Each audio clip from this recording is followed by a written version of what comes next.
Welcome back to the Name Redacted podcast, America's most beloved podcast, the most downloaded Red Sox podcast in the world. We're in a weird spot, Tyler. Do you feel weird? I feel a little weird too. I feel weird. I wish that they lost the first or the second game, because then it's like, all right, yeah, like the winning streak's over. You still won the series. Losing the last game, it's like, it feels a little weird because it's like, all right, you're supposed to be positive and, you know, you won the series, but the winning streak's over and you lost the most recent game. But this did feel like the most getaway game ever. I do think that's part of it. And I have another thing. The Red Sox did make history, or somewhat recent history, for themselves yesterday. They won 8 in a row for the first time since June 25th to July 2nd, 2021. Does that not deserve the positivity horn? Jake? I think we should horn. You think we should horn? Are you dying for the horn right now? Need a little horn. I mean, off day tomorrow. Like, if you were going to lose this game, you get a reset day. Yeah. Come in fresh against Atlanta. Yep. There's nothing really from this game that you're like overly depressed about. No, I'm not depressed at all. Like, I'm not sad. I'm just saying, like, it just feels a little weird. We're a little off balance. But at the end of the day, you know, it's just, it's not going to stop us from doing the positivity horn for taking another fucking series. The Boston Red Sox roll into Philadelphia over the weekend and take 2 out of 3 from the defending National League champion Dave Dombrowski's Philadelphia Phillies. They roll in there. Masataka Yoshida hit streak is still alive. Tyler, one more fucking time for the people. One more time. Masataka Yoshida got to meet his hero in Bryce Harper, and what does he do? He extends his hitting streak to what, 16 games? 16 games. 16-game hitting streak. Pants are up to the nipples in Philadelphia. Chris then Sale? we come back. Yeah, Chris Sale looked fucking outstanding. I even said that was his best start, better than the Minnesota start. 99. We're gonna be talking about Chris. 99 on the fucking gun. Made Bryce Harper look like a minor leaguer one last time. We have a Chris Sale appearance in which even Alex Cora himself, a little bit early to be throwing 99. He said, I don't give a fuck, AC. My manager, I'm going out there and blowing shundos or damn near close to it. They take the series. What's the series record right now? 2 out of 3. No. How many on the season? We're 6 out of our last 7. They won 6 out of the last 7 series? Yes, I think you've lost 3 on the year. Okay. There you go. All right. I feel good. I feel better. I needed to get that out. I would have expected more happiness considering Bobby Dalbec's on the big league roster. I'm not happy, but I know that makes you happy. I'm very happy. As we said before we hit record, we both have massive headaches right now. Something bad happened to me today. What happened to you today? So it's been a while since we updated Tyler's fitness journey, right? Oh, God. Okay. I went off the tracks for some time. I was a little out wild. Oh, you fell off the fitness wagon? Some would say. I got into the habit of ordering sheet pizza on Fridays and 99 on Saturdays. And then, There's nothing wrong with the 99. No. But to the level I was doing, it wasn't okay. And I had a bad day on Saturday where I had some 99. I had a sub. I had some McDonald's. It was bad. It was unhealthy. McDonald's is unhealthy, yeah. But I woke up on Sunday saying, I'm going to change. I'm going to make a difference. Okay. So this morning I got up. I said, I'm going to go for a run. I'm going to go outside. I'm going to feel nature. Like, what Cassis talks about. Like you get sun and it kind of... No, come on. Let's grow up. You think I'm going to do that? I need to work towards that. You're going to tell Kristen Cassis to grow up because he takes his shirt off? He looks amazing with his shirt off. I need to work to that. Well, what if how are we supposed to know what you look like with no shirt on? It's not Tristan Casas. I'll tell you that much. Okay. But so I said, I'm going to go run. I'm going to do an hour. I'll go 30 minutes and turn around. Run for an hour? Okay. This is like walking, like let's call it 80-20. But eventually it'll be mostly running. You're going to run for an hour, but walk. Like 70%, 80%. That's crazy. It's the first day. It's the first day. You say I'm going to go run. I'm going to go for a run, but I mean walk. Intermediate running. It's called intermediate running. You wouldn't understand. Okay. But I walked the first like 10-ish minutes and then I was like, all right, I think I'm ready to I'm ready to start moving. I'm ready to, turn it up a notch. Uh-huh. So I ran, call it half a mile. Yeah. I absolutely started puking like crazy in front of the elementary school. It was an ugly scene. Bad. It's you just really, you don't have half a mile in you? not right. Not after what I did yesterday. I don't either. If I went for a run right now, I don't think I would fare well at all. I'm very top heavy. I wouldn't say when I started puking, I was out of gas, but I felt the puking as I moved more, athletically. Like it started flowing up. I don't think anyone would have described what you did as athletic. No, I was moving. I was moving better than Christian Arroyo was before he hit the IL. We'll save that. Sorry. I don't mean to be mean. I don't mean to be mean. Bad hamstring. Yeah. But puking just violently all over the grass in front of the sign. Okay. Someone asked me if I'm okay. I can't even get the words out. I just give them. Imagine Tyler just like walking by, seeing Tyler just puking in broad daylight, just being like, chunky. I didn't want to say. I just gave her the hand. Like hey, a job, chunky. But I pushed through. I got it done. I'm sunburned for the people that are watching. But I feel a little bit better now. My head just really hurts. This is all self-inflicted. I was trying to make a change. That's what I'm saying. It's the cost of trying to better yourself. It's okay. We're getting there. Are we though? I feel like we're at the start. Yeah, we got to start somewhere. I guess that's a start. I don't know that any progress was made, but it's a win to get outside and we're on the road to Tristan Casas right now. That's it. I want to look like Tristan Casas one day. My goal for you is by August to have you in the bleachers shirtless. I can do that. I don't fear anything, but running around the neighborhood like that, I don't want to offend anybody. Yeah, maybe get a treadmill and stay inside for a little bit. That's just me, and I can't be out. Hey. Yeah, stay inside. Do you want me to get healthy or not? Yeah, I do. You've mentioned you worry about my health. I do. All right, then. I want you to be the best Tyler Milliken that you can be. Did you go for a run today? No, I haven't gone for a run since like 2012. Bad look for you. I don't need to do cardio. I outpaced you today. You know what my cardio is? What? Don't even. Come on. The 3-letter word? Yeah. Begins with S? No. Well, maybe. But no, I don't do cardio. But I did buy a Stairmaster. Fuck! Is this what's giving you your headache, Jared? Is it the internet? Yeah, it is. My internet. I don't know. I mean, my guy that's supposed to be working on the goddamn studio didn't show up once last week. So was he supposed to? Yeah, he's supposed to be here every fucking day. It's a lot of days not to show up. And he has my cable box, which like my TV wall has 9 TVs, and there's one TV that doesn't work because he has the cable box in his fucking truck.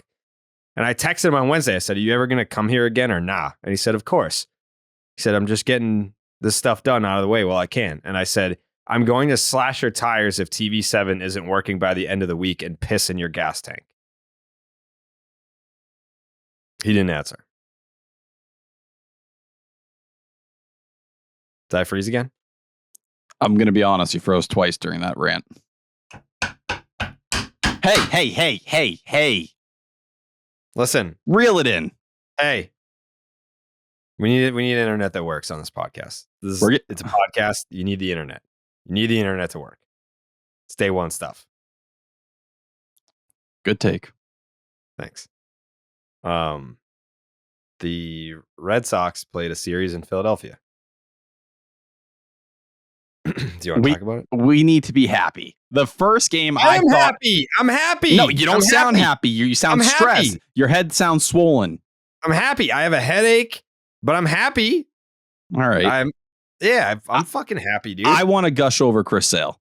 Because I thought you had an interesting take saying this was the best form of Chris Sale you've seen so far. Mm-hmm. And I think, you can argue what we saw against the Twins initially, that 11 strikeout game was crazy, but did the stuff look like it did today? Oh. No. That was vintage Chris Sale. We're talking him hitting 99 for the first time since 2018. Like, that is so absurd. And while the fourth inning did get out of control a little bit there, it started on a soft ground ball that he didn't handle. And then some, a little hard contact towards the end, but not a ton of hard contact overall, and finishes the whole outing with 2 more scoreless. I don't know. I think all the Chris Sale doubters right now they're scared. I haven't seen many of them on the timeline recently. I could have done without the 3-run inning. What was that? The 4th, you said? Yeah. That was when his command got shoddy for a second. Yeah. But you take the good with the bad. 6 innings, 7 hits, which would have been more than I would have guessed. I did not think that he gave up 7 hits, but those were pretty scattered. The 1 walk, which you have to love, and then he struck out 10. And I don't give a fuck that he has a 6.37 ERA. That's not something that I particularly care about on the whole season. I updated my statistics on what he's done against every other team except for the Baltimore Orioles. Would you like me to share that? Please. So Chris Sale, if you are a Chris Sale fan, someone that believes in Chris Sale and his ability to have a comeback season, so to speak, we all know that the Orioles have hit him very hard.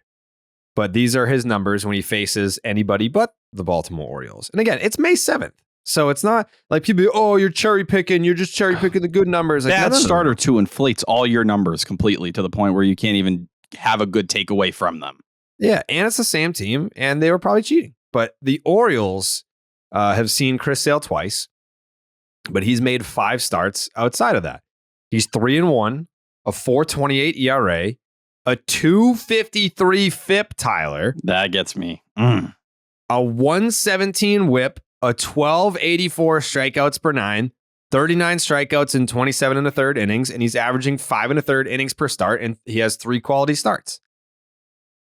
That's pretty good. And then, especially recently, like I'll give you the last 4 starts is a 3.86 ERA and a 2.16 FIP. So as you notice here, the FIP continues to be excellent. Well, yeah, that's what it looks like when you have a 10K per 9 over that stretch and a 1.5 walk per 9.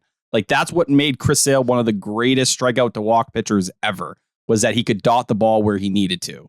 And he's been a little unlucky over those 4 games. Keep in mind, 0 home runs. We always talked about how we were worried about hard contact before. It's about a 3.55 BABIP. I think that explains some of those Phillies hits falling in that were like, soft double that bloops in down the left field line and it all kind of rolls in front of you a little bit quickly. But that was, I think, everything you could ask for. If you told me coming into this season, did I think Chris Sale would be hitting 99 at any point again? I'd probably say no. We're going to see 93 to 95 on a regular basis. He's going to hit 100. It's going to happen this year. It's just a matter of when at this point. Yeah, probably. I want to say in 2018 was probably the first time that we saw Sale hit 100 with the Red Sox, and everyone was like, what the fuck? He throws 100? Because, I mean, he was 93, 94 with the White Sox. Yes, he threw harder like in his earlier years, but in his more recent years with the White Sox, like the latter years, like he was 93, 94, 95, like around there. Comes to the Red Sox, like 17, he was like 95, 96. But then in 2018, it was around this time. It was like late May that he just started blowing 100. And everyone was like, what the fuck? Like, Must where did watch this come? television. Nobody could look away from a Chris Sale start. Yeah, I'm actually going to pull up those numbers. Because I want to almost bet my life on the fact that it was the month of May in 2018 that he just started chucking hundos. Chris Sale. They changed his website around. What website are you on? Brooks Baseball. I'm not on that. You've never used Brooks Baseball? No, but I'm not going to say it's not one of my usual go-tos. Oh my God. You are something. You're something else, Tyler Milliken. You're something else. All right, here it is. Velocity and movement. So if you go down to 2018, and then there's average velocity, and then there is max velocity. His max velocity in the season, yeah, okay. In 2018, his max velocity in March, 98.01. In April, 98.30. In May, 99.68. In June, 100.45. In July, 100.67. In August, 100.01. And then it dips in September, 96.99. He was only throwing 97 in September of that year. But Correct me if I'm wrong. I'm gonna just do a little scan here. Yeah. Okay. So 2018, I was correct. That was the last time that he's hit 100 on the gun. But 99.35 is his max velocity, and that was obviously in this start against the Philadelphia Phillies. So yeah, this is the last time that he's touched 99 since he threw 100 in August of 18. That's what you dream about. And I think Cora said it after the game as well. He was like, yeah, we expected it, not this early. We didn't expect it in May, but once again, Sale gets ramped up in that Bryce Harper moment. Everyone going nuts for him, and he can't contain it. Like, it just pours out of him. So once again, for everyone who wanted to, laugh at Chris Sale not starting opening day and why they chose not to, like, do you see why? Do you see what pours out of this man in some of those moments? Like, it's almost like he can't control it. And I want to give credit to Kike, who was the first guy over there when things started to unravel in the fourth. It was like, reel it in. Like, calm down. We need more innings from you. This game, we cannot let it get out of here. Sale shouted out the whole infield, but Wong was there very quickly.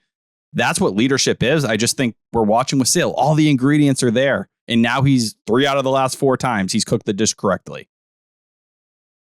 That's all you're asking for. I think it's the same reason you should look at James Paxton, who's hitting 97 in AAA, and say, yeah, it may take a little bit, but you give him a couple starts. If you're getting 97 from the left side from James Paxton, Chris Hill hitting 99 from the left side in the same rotation, how are you not excited about that? Is Paxton joining them in Atlanta? Yes.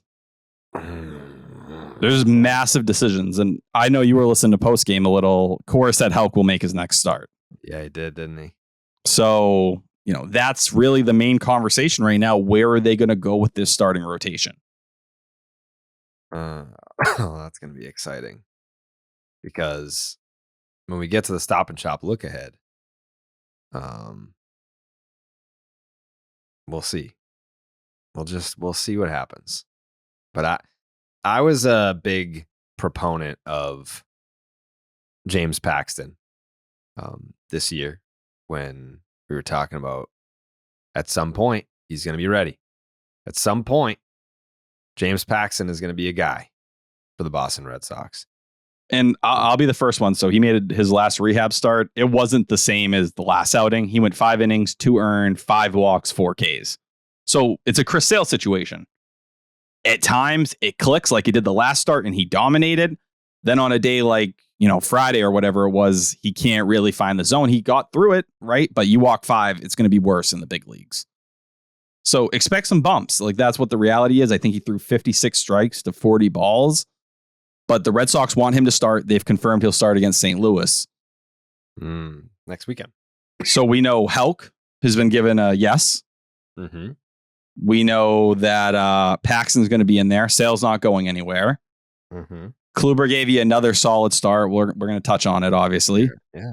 But, it's still like, I feel like he's getting lucky more than anything. Pivetta was solid last time out, but a little bit of luck mixed in there. Oh, boy, you don't want to give him credit. I respect Pivetta, but someone... No, you don't. You have no respect for I Pivetta. do. Don't even fucking start. I don't know. Have you spoken to Nick Pivetta? Is he like fuck Tyler Milliken?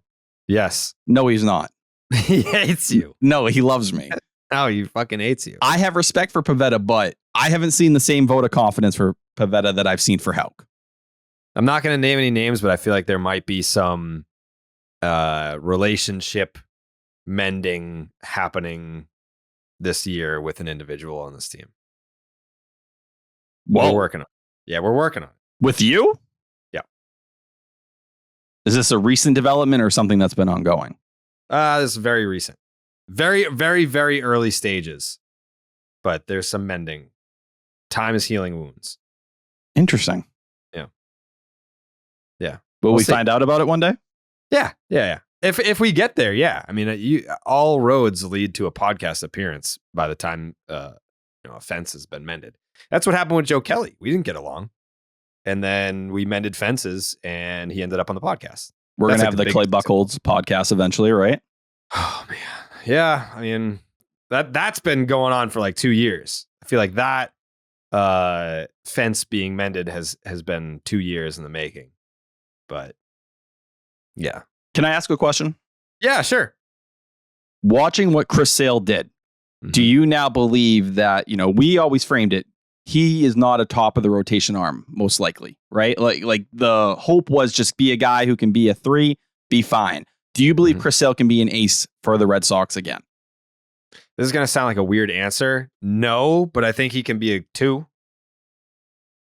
Some people would argue even before, while the stuff was ace, he never was the guy who led you through a postseason, right? So like, can you get the true number 1 October game 1, you never think about it? Or is it like, do you think there's still going to be a lot of ups and downs as the year goes along? Yeah, I think that there'll be bumps in the road, but I think he's already shown you that if I feel good, it's going to look good. It's like 3 out of the last 4, there's no complaining. Like he's given you everything. He's basically like his first 3-ish starts were still kind of like spring training starts during big league games because of all the time that he's missed up to his last start, the start before the Philadelphia Phillies start. He was telling you, I'm still figuring it out there. Like I'm going out there and I'm changing up my one. Like now you can kind of see like as a lefty, his right shoulder is way more turned. So like if the glove is out here, now it's behind his body and his right shoulder. So he's kind of like, it would explain, I hate this comparison, but it's the first one that came to my head. Aroldis Chapman as a lefty, how he just coils his body and he just throws everything he has at you. Like Chris Sale being less, I guess, straight on with the batter and more turned away, like coiled. That could be an explanation for some of that velocity jump because like mechanically, I think I saw a little bit of Aroldis Chapman there. And he throws very hard as well. Yeah, and we knew going into the start against the Guardians, there was a massive change in his mechanics. They basically told him, like, we need to get you doing what you used to do. And I think so far, we look at the last 2 starts, it's looked like vintage Chris Sale in that light. So, I don't know. I may not frame him. Is he going to be a number 1? Who knows? You got to stay healthy, right? But I think you can get, like, pretty close to ace quality production from him this year, something in that like 3.2, 3.3 area. Yeah. And if anyone told you that coming out of this year, you'd be saying, wow, the Red Sox are going to be in a much better spot this year overall. That's a team that's going to be a bitch down the stretch to play. Just no more blow up starts. Like I can't do like 7 Ernies. But if he has a start where it's like, 3 2/3, 4 earned runs and like 10 hit, like they just got to him that day and he got a quick yank. Like that's more in line with like, I can live with that versus getting pounced on by the Orioles for 7, 8 earned runs. And then it just kind of fucks the stat line for the whole year. But, and he was playing the Phillies. Like this isn't some bitch lineup that you just walk up to and don't have to think about. No. Say what you want about the Guardians. That lineup has some holes. We know that. The Phillies, they were desperate too. Looking to win a game after getting swept by the Dodgers. And you shove it down their throat like that on Bryce Harper's return, back in Philly. It's a good place to be. It's a great place to be. You know where else is a great place to be? The DraftKings Sportsbook, because the baseball season's in full swing. Whether you're rooting for the home team or betting on your favorite player, DraftKings Sportsbook has got you covered for all this season's action. And right now, new customers can place a $5 bet and get $150 in bonus bets instantly. Plus, everyone can hit one out of the park with DraftKings stepped-up same-game parlays. Boost your winnings with each leg you add up to 100%. Join the big league action now on the DraftKings Sportsbook. Download the app, sign up with the promo code Jared, Jared. New customers can bet just $5 on any bet and get $150 in bonus bets instantly only at the DraftKings Sportsbook with the promo code Jared. Jake, did you have any thoughts on Chris Sale? Did you like what you saw there? Yeah, I mean, it was an awesome moment seeing him hit 99. I think it just brings you back to like those vintage Chris Sale days when you're watching him in every start as appointment television and he's just dominant. And I think everyone still holds that little bit of reserve that's still there. And I think like that's the first time we've just seen it in forever. Can't you just picture like in June or July, like as he gets more starts underneath his belt, like what is it going to be like when he finds that 100 one day? Like that is going to be a wild feeling. If you have Chris Sale able to throw 100 with that slider and that changeup, that solves a lot of those worries you should have at the top of the rotation, especially for all the shit he's trying to prove right now. Yeah. Like his max velocity in March this year was 95.31. In April, it was 98.15. And then his last time out, it was 99.35. So he's knocking on the doorstep. And I've said this before on the podcast. I do find it fascinating that Chris Sale is the one guy that we obsess over velocity with. Like we're always radar gun watching with Chris Sale. It doesn't seem to happen with any other guy.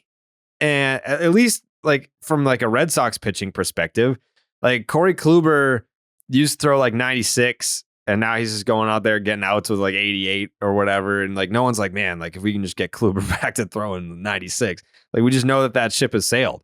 But there's Chris Sale out there and 34 years old. And Alex Cora, I think it had to have been, maybe it was Friday night. I was listening to him on EEI. I think it was before the game. Or maybe it was after the game. I think it was after the game. He said something like, Chris Sale's 34, but his arm is 31. And I was like, oh, I guess I never really thought about it like that. That's what it is. There's not a ton of mileage the last few years. So who knows? Can he do this every start? I wouldn't expect the velocity to be that high. But I think once you get out there in the middle of the summer and like his mechanics are only going to get better. Like we're seeing it in front of us. He looks smoother, more athletic every single start. He hasn't got to this full comfortable level where he's like, yeah, I feel like I used to, in 2018 or even 2019. We haven't heard that yet.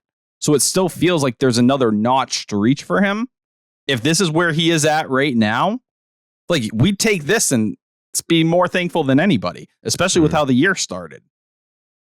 So would he get Sunday against the Cards? No, that'd be way too many days. I think that's what they're trying to figure out right now. But because they also didn't rule out having it going back to a 6-man, which is a weird conversation, right? Because at least from what we've heard, they've been pretty against it, and but they've already done it this year. They did, and it hurt the bullpen. And what's a big gap there? You don't have Cutter Crawford in that bullpen anymore, right? So like you're already down in arm, and Josh Winkowski really isn't being used in that multi-inning role right now. I expect Cutter Crawford to be back as the second that he's eligible, because everyone was like, what the fuck? You said it wasn't a big deal. I was like, I was told by someone who would definitely know that it's not a big deal, that it wasn't a big deal. And I was very surprised to see that he ended up on the injury list. He seems fine. I think he just probably needs closer to the 15 days than he would, you can get by on 10. But, May 19th is the next time he can pitch. You got to get through 12 days right now. Now, 2 off days in there, which is a nice little breather. But look at your bullpen and who you're leaning on. Like, you got to be a little careful with Kenley, as we know, like he's coming off this whole back issue. But after him, like you have a pretty, solid chunk of question marks between Brazier. You got Brazier, you got Zach Littell, who did not look very good in his Red Sox debut. Yeah. We'll see. Better than Caleb Hart, right? Richard Blyer. It's like, that's kind of what you're going to be hoping for. And then we got Bernardino, who's solid, but who knows? Dude, you hope for Bernardino to be good. Solid. By the way, I'm no longer calling him Joey Botafuco because it was brought to my attention that that's a real person who killed someone. Yeah. I was like, I didn't know that. I looked him up. I was like, did I not know about this guy? And no, first thing that pops up is murder. Yeah. So I didn't know that. I thought it was a fictional character in like Goodfellas or something. Because, I've heard that name a billion times. I didn't know it was a real human being. I thought it was like a mob movie character or something like that. I wanted to post a picture of him. Killed someone. Can't have it. And Bernardino, he was solid in the series. He got screwed a little bit on that homer by Harper. Or not screwed, but, he got hit. But overall, he's solid.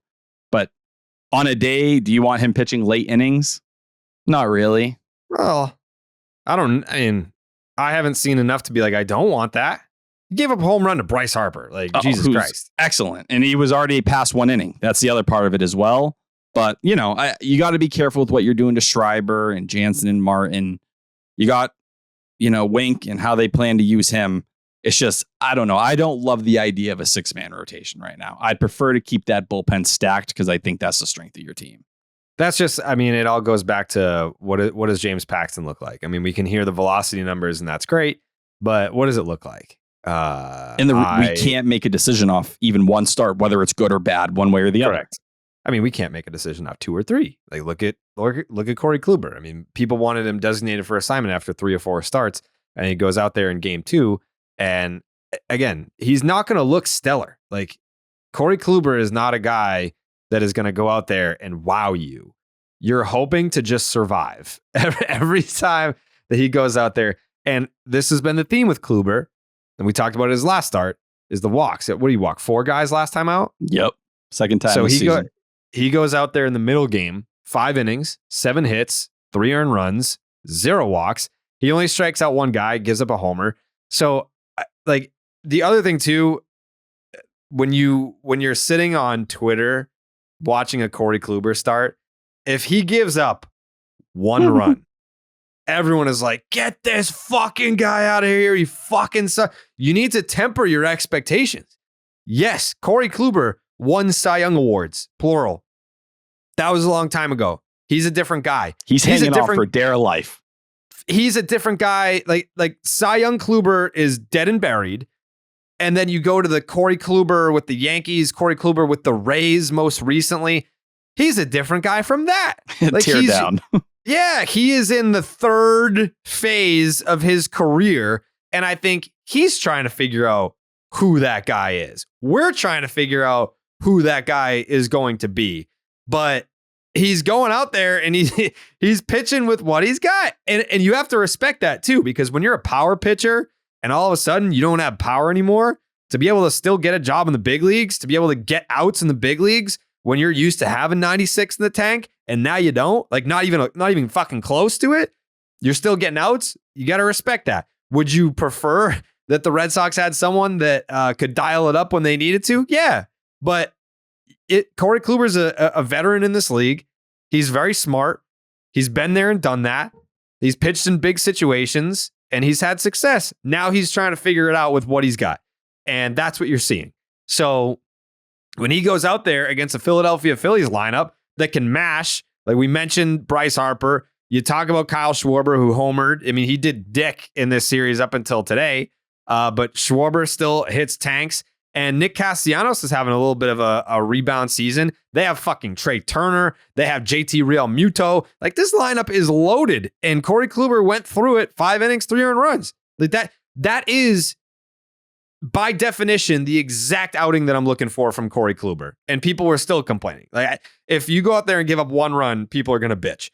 It's almost like they've never watched a baseball season before. Like you're not going to get 7 shutout innings with 10 strikeouts and be like, yeah, all right, now I feel good about it. Like those are very far and few between, especially when you're talking about a guy like Kluber that's going out there with slop. Yeah, I think the Kluber from, the Yankees and Rays era, following his time in Cleveland, it was that he was so good at limiting hard contact. Everything was soft, easy ground balls. That is not that guy this year. It's 21st percentile hard hit percentage, 22nd percentile barrel percentage. So like you're not getting any of that. He's relying on strikeouts a lot at times, and it worries me. And you look at it, the last 3 starts, what do you think his ERA is? His last 3? Yep. Philly, Toronto, Baltimore. 4.19. It's 3.86. Not bad. Oh! Do you want the FIP? The FIP isn't going to be as impressive because he doesn't strike anybody out. The FIP's going to be like 5.40. It's 5.32. So does like, this guy know ball? Jake, does this guy know ball? Yeah, you know ball. This fucking guy knows ball. But last year, right? Like the reason why you could kind of look at it and say, oh, well, the FIP actually was a lot better than his ERA was that the homers, he was able to stay away and he didn't walk guys. This year, he's been walking guys. Was better this last time out. It's just hard. I think the frustration comes when we're talking about all these options and someone's better than him, but you're playing this game of also having to give him some chances to work through it and figure it out. Yeah. He's not pouting. I know that. I'll add that 3rd run, he probably shouldn't even given up. Hard ball that Turner couldn't really get a glove on. You can argue maybe Verdugo should have caught that ball going down the right field line and he couldn't get to it. And then you get fucked on a broken bat blooper. Like, okay, he was fine. He did enough. That's Corey Kluber. If you get this, you'll take it. Oh, I'm beyond happy with it. I'm beyond happy with it. I know that I'm in the minority, but I just had realistic expectations for Kluber. And, you know, when he was going out there in his first couple starts, just getting absolutely torched by some good lineups, but still he was getting absolutely torched. My dream for Corey Kluber was like, let's get in a rhythm of 5 innings, 3 earned runs, 4 earned runs, something like that. Like, let's get in that groove. And that is what we got in this start against the Phillies. And I was very happy to see it. But in that opener, the Chris Sale game, that was the one where I was like, okay, we're getting there with Chris Sale. We're starting to see what he looks like when it's not against the Orioles, and it's good. You're happy with it. Sometimes you're very happy with it.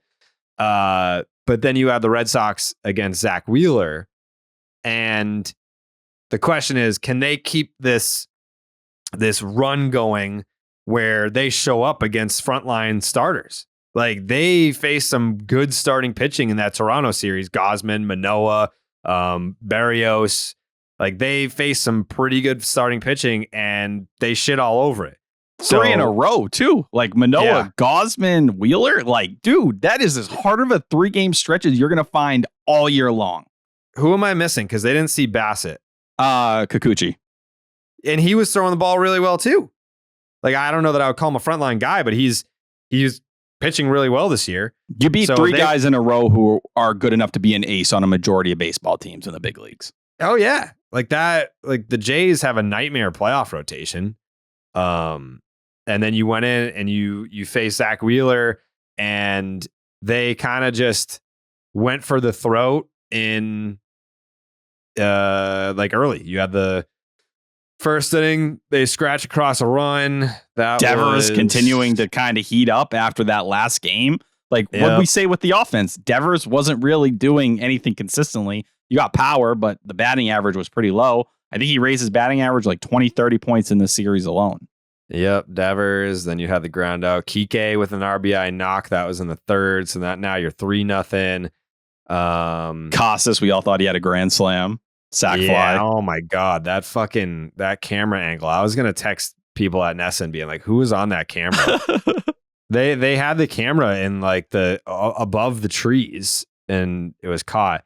But yeah, that ends up being the sack fly to make it 4-3. And then, oh yeah, someone DM'd me and they said, so our debate about Emmanuel Valdez. Oh, yes. They said, like, if you're American, the N is silent. So it's Emmanuel Valdez. I don't know if that's... So, I don't know. Interesting. Yeah, like, if you are Spanish speaking, then it's like Emmanuel. But if you're American, then the N is silent. It's Emmanuel. So I was saying it the Spanish way. You were saying it the American way. Something like that. I took Spanish. Did you? I got kicked out, but yeah. How did you get kicked out of Spanish? You know, I thought when I entered middle school, I showed potential. I think the school system said this kid has something. Not a genius, but you know, he can at least do above average work. They put me in Spanish in 6th grade. I did well. 7th grade, it went off the rails, and I got a 15 the last term. But you think they tell you, like, at the end of 7th grade, hey, buddy, it's all right. Like, you know, we're going to move you to an ELA class next year, and you're going to figure it out. They had me show up on the first day of 8th grade to Spanish. They did attendance, and at the end, they go, Tyler, yeah, you're not going to be in this class anymore. So I had to have the walk of shame out of my 8th grade Spanish class. You got taken out of the, like, you had the manager come take the ball out of your hand in front of the entire crowd. In front of the whole class. And yeah. I had to take it, and then they walked me to the other class. And they're like, right here, buddy. This is where you're going to be. Basically, they did a mound meeting. They took the ball out of your hand. They sent you. I mean, it was the pitching coach, too. So, like, the pitching coach came out. You thought you were just getting a pep talk. And then really they were taking you out of the game. And you had to do the long walk back to the dugout, just getting heckled by the entire stadium. And the teacher didn't even bother to walk me. They had a teacher assistant waiting outside, like a guidance counselor or something. Yeah. And I'm like, oh, so like, is this going to be a one-day thing? Or, you know, do I got to have one term? They're like, no, you're done. No, you're done. You're finished up here, buddy. Madison Bumgarner, DFA, you're going home. No more of this. They had the bus to Worcester just waiting outside the door. They're like, They "Get out, killboarded you're not me. even on the roster." Yeah. I didn't even get to throw a pitch in 8th grade. I didn't even get to throw one pitch. They told me to go back home. Mm-hmm. That's tough. It's all right. No, it's not all right. No, it's not. No. Substitute teacher Blyer goes 1 inning in that first game. Chris Martin come back clean 8th, and then Kenley A little scary. struck out the side though. Had the walk and the base hit, but did strike out the side to record 398 in the series opener. What he did to Kyle Schwarber on that second to last strikeout with the slider. Oh my God. Schwarber was Unfair. sitting cutter thinking, I'm about to friggin' walk this thing off. Or, yeah, walk it off. There were 2 guys on base. Never had a chance. No. Not one. Oh. Kyle had a rough series until Sunday. What did he strike out 3 times in that one? I think so. Let me check. Yeah. 0 for 5, 3 strikeouts. Hitting under 200. Oh, an awful defense in left field. Like, holy shit. Like, cannot catch a fly ball bad. No. They kept hitting the ball to him yesterday, too. There was like 30 balls put in play, and 29 went to Kyle Schwarber. I will give Emmanuel Valdez some credit, too. He had an RBI single. 134 OPS coming into today. I think, as we saw with Delbeck, he is what he is. They're probably going to try to platoon him and Valdez like they did Arroyo. OPS plus? Yeah, OPS plus. Not bad. Not bad at all. A lot falling on his shoulders right now with Arroyo going down. I feel bad for Arroyo. People were coming for you in my mentions What? about your argument at the, remember we got into it during spring training about Arroyo's injury history, and you claimed this is his first like legit injury though. no, it is not his first. Yes, legit. it is. He's had plenty of injuries. He got hit in the fucking hand. Like that's not like He's also had hamstring strains, a groin strain. No, Yes. No. Do you remember? He legit tore his scrotum open against the Yankees. No. Yeah, No, he had COVID. He got hit in the hand twice. it did happen. Yeah. That's not in his control. And by the way, he hurt his hammy like weeks ago. That's was where playing credit's through it. deserved. Yeah. And Like they had were a talking big about hit. on the radio. Yeah, no, he's like 8 for his last 19 or 20, whatever it is. He's like 320 in his last 15 games. But it's even better than that, I want to say. Let me see. I'm going to look this up. He's been hotter more recently, but I think I went 15 back and I had the average of 320. But game 2, huge knock, not to let that inning go to waste with 2 outs. Gives you 2 more runs at the time that you needed. Yeah, the last 6 games, he's hitting fucking 500 with a 1368 OPS. He's 8 for 16. 2 doubles, a homer, 7 runs driven in those 6 games in which the Red Sox were 6-0. Suck my fucking balls. Anyone that has anything to say about Christian Arroyo, you can come fight me. I'll fight people over Christian Arroyo. Just really bad timing. Awful timing. But again, he tried to play through it and he still hit 500 in that 6-game span. He would, like they were talking about on the radio today. They were like, yeah, he would show up super early, go through hours of treatment just to get on the fucking field. And then after the game, he would get more treatment. He would stay like an hour after the game to get even more treatment. Like he was doing everything he could. Arroyo, and he said it during spring training, like, I'm trying to learn what I need to do to play through things. Like, I understand there's certain things I just have to get over and be on the field for. He gave you as much as he could. Like, he hasn't looked right at all. There wasn't even a day where you didn't notice it. And when he hit that last double, he was walking to second base. And this poor guy's been playing shortstop and second base at times. Yeah. With one leg. What inning? What he tweaked it when he was scoring from second base. That's when he tweaked it. But I mean, what are you gonna do? It sucks. But again, like you can't play through it if it's going to be detrimental to the team. Like I understand wanting to play through certain things. I understand that if people are like, oh, you're injury prone, you want to like stay on the field and be a tough guy.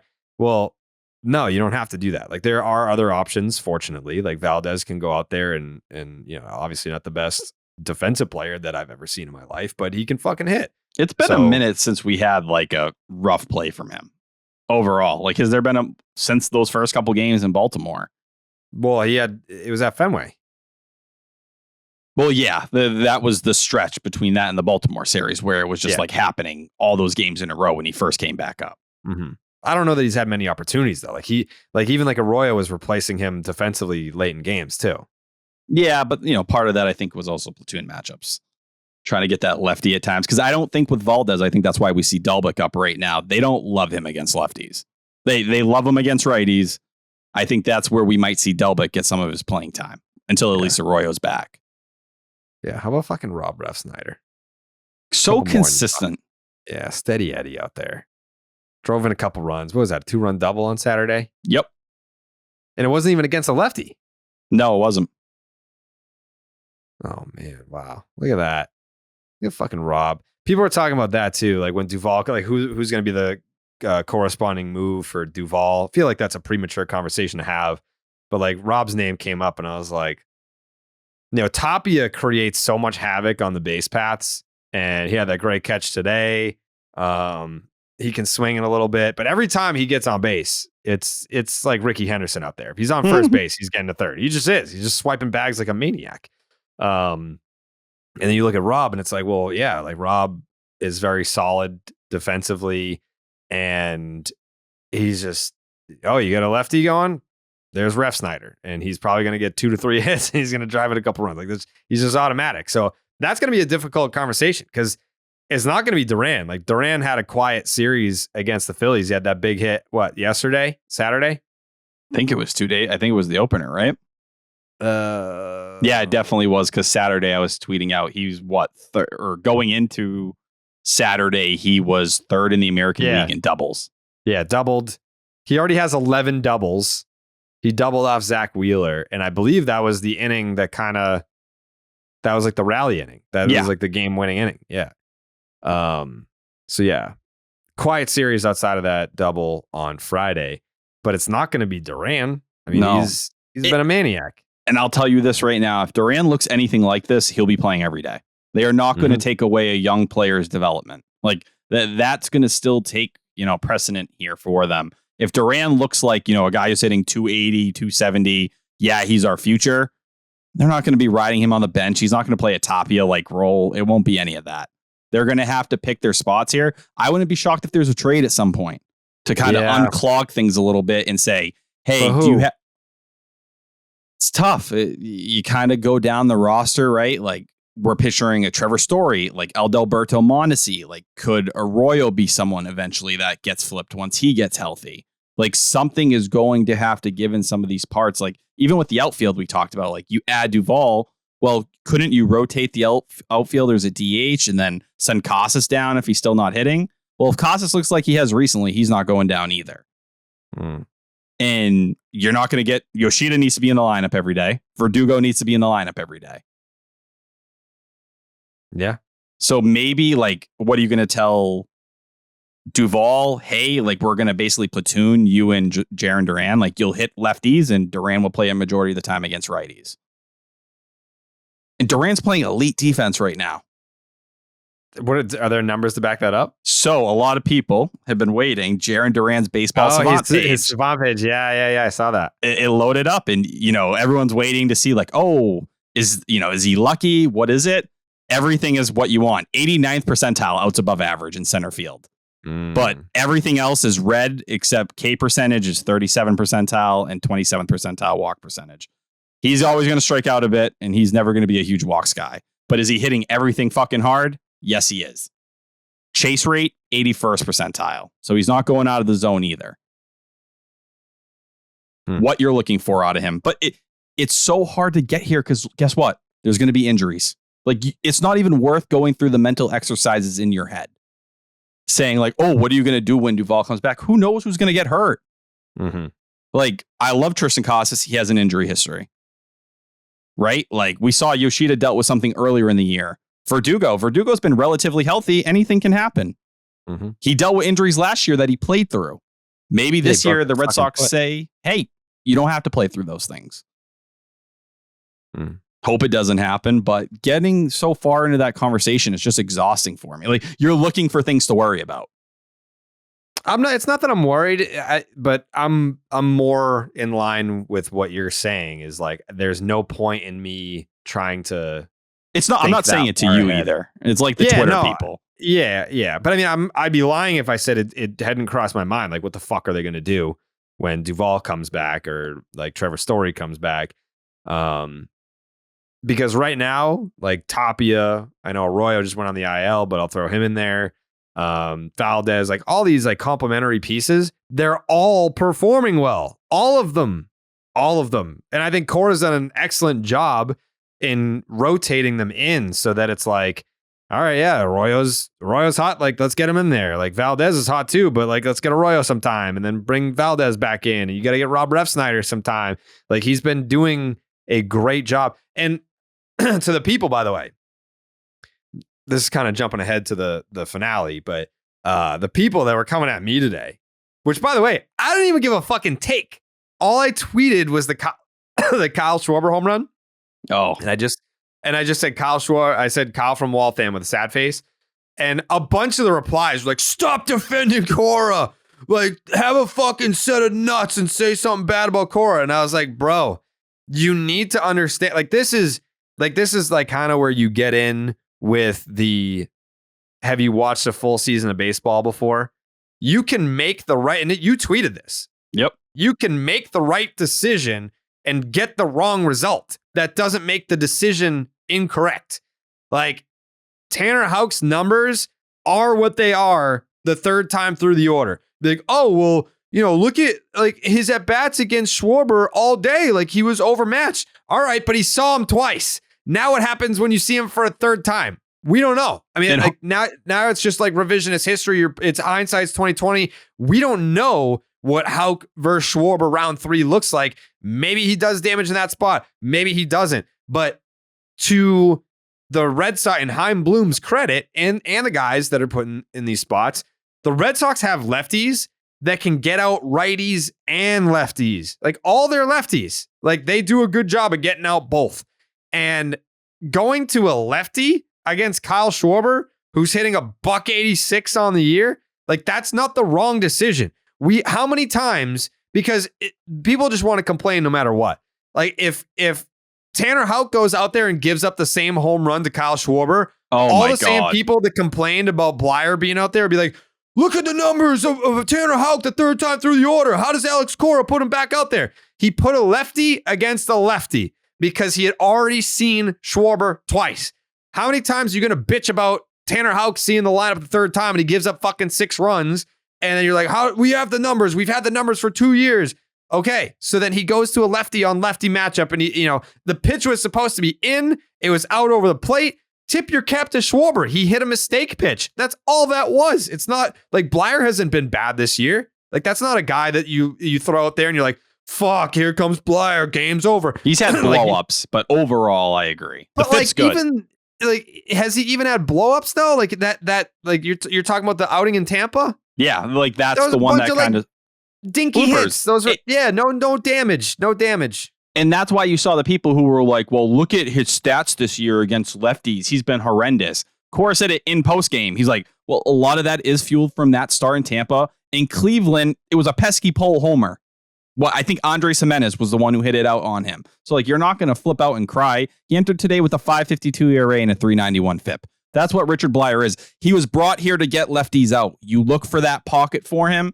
It hasn't been great overall this year in that sense against lefties.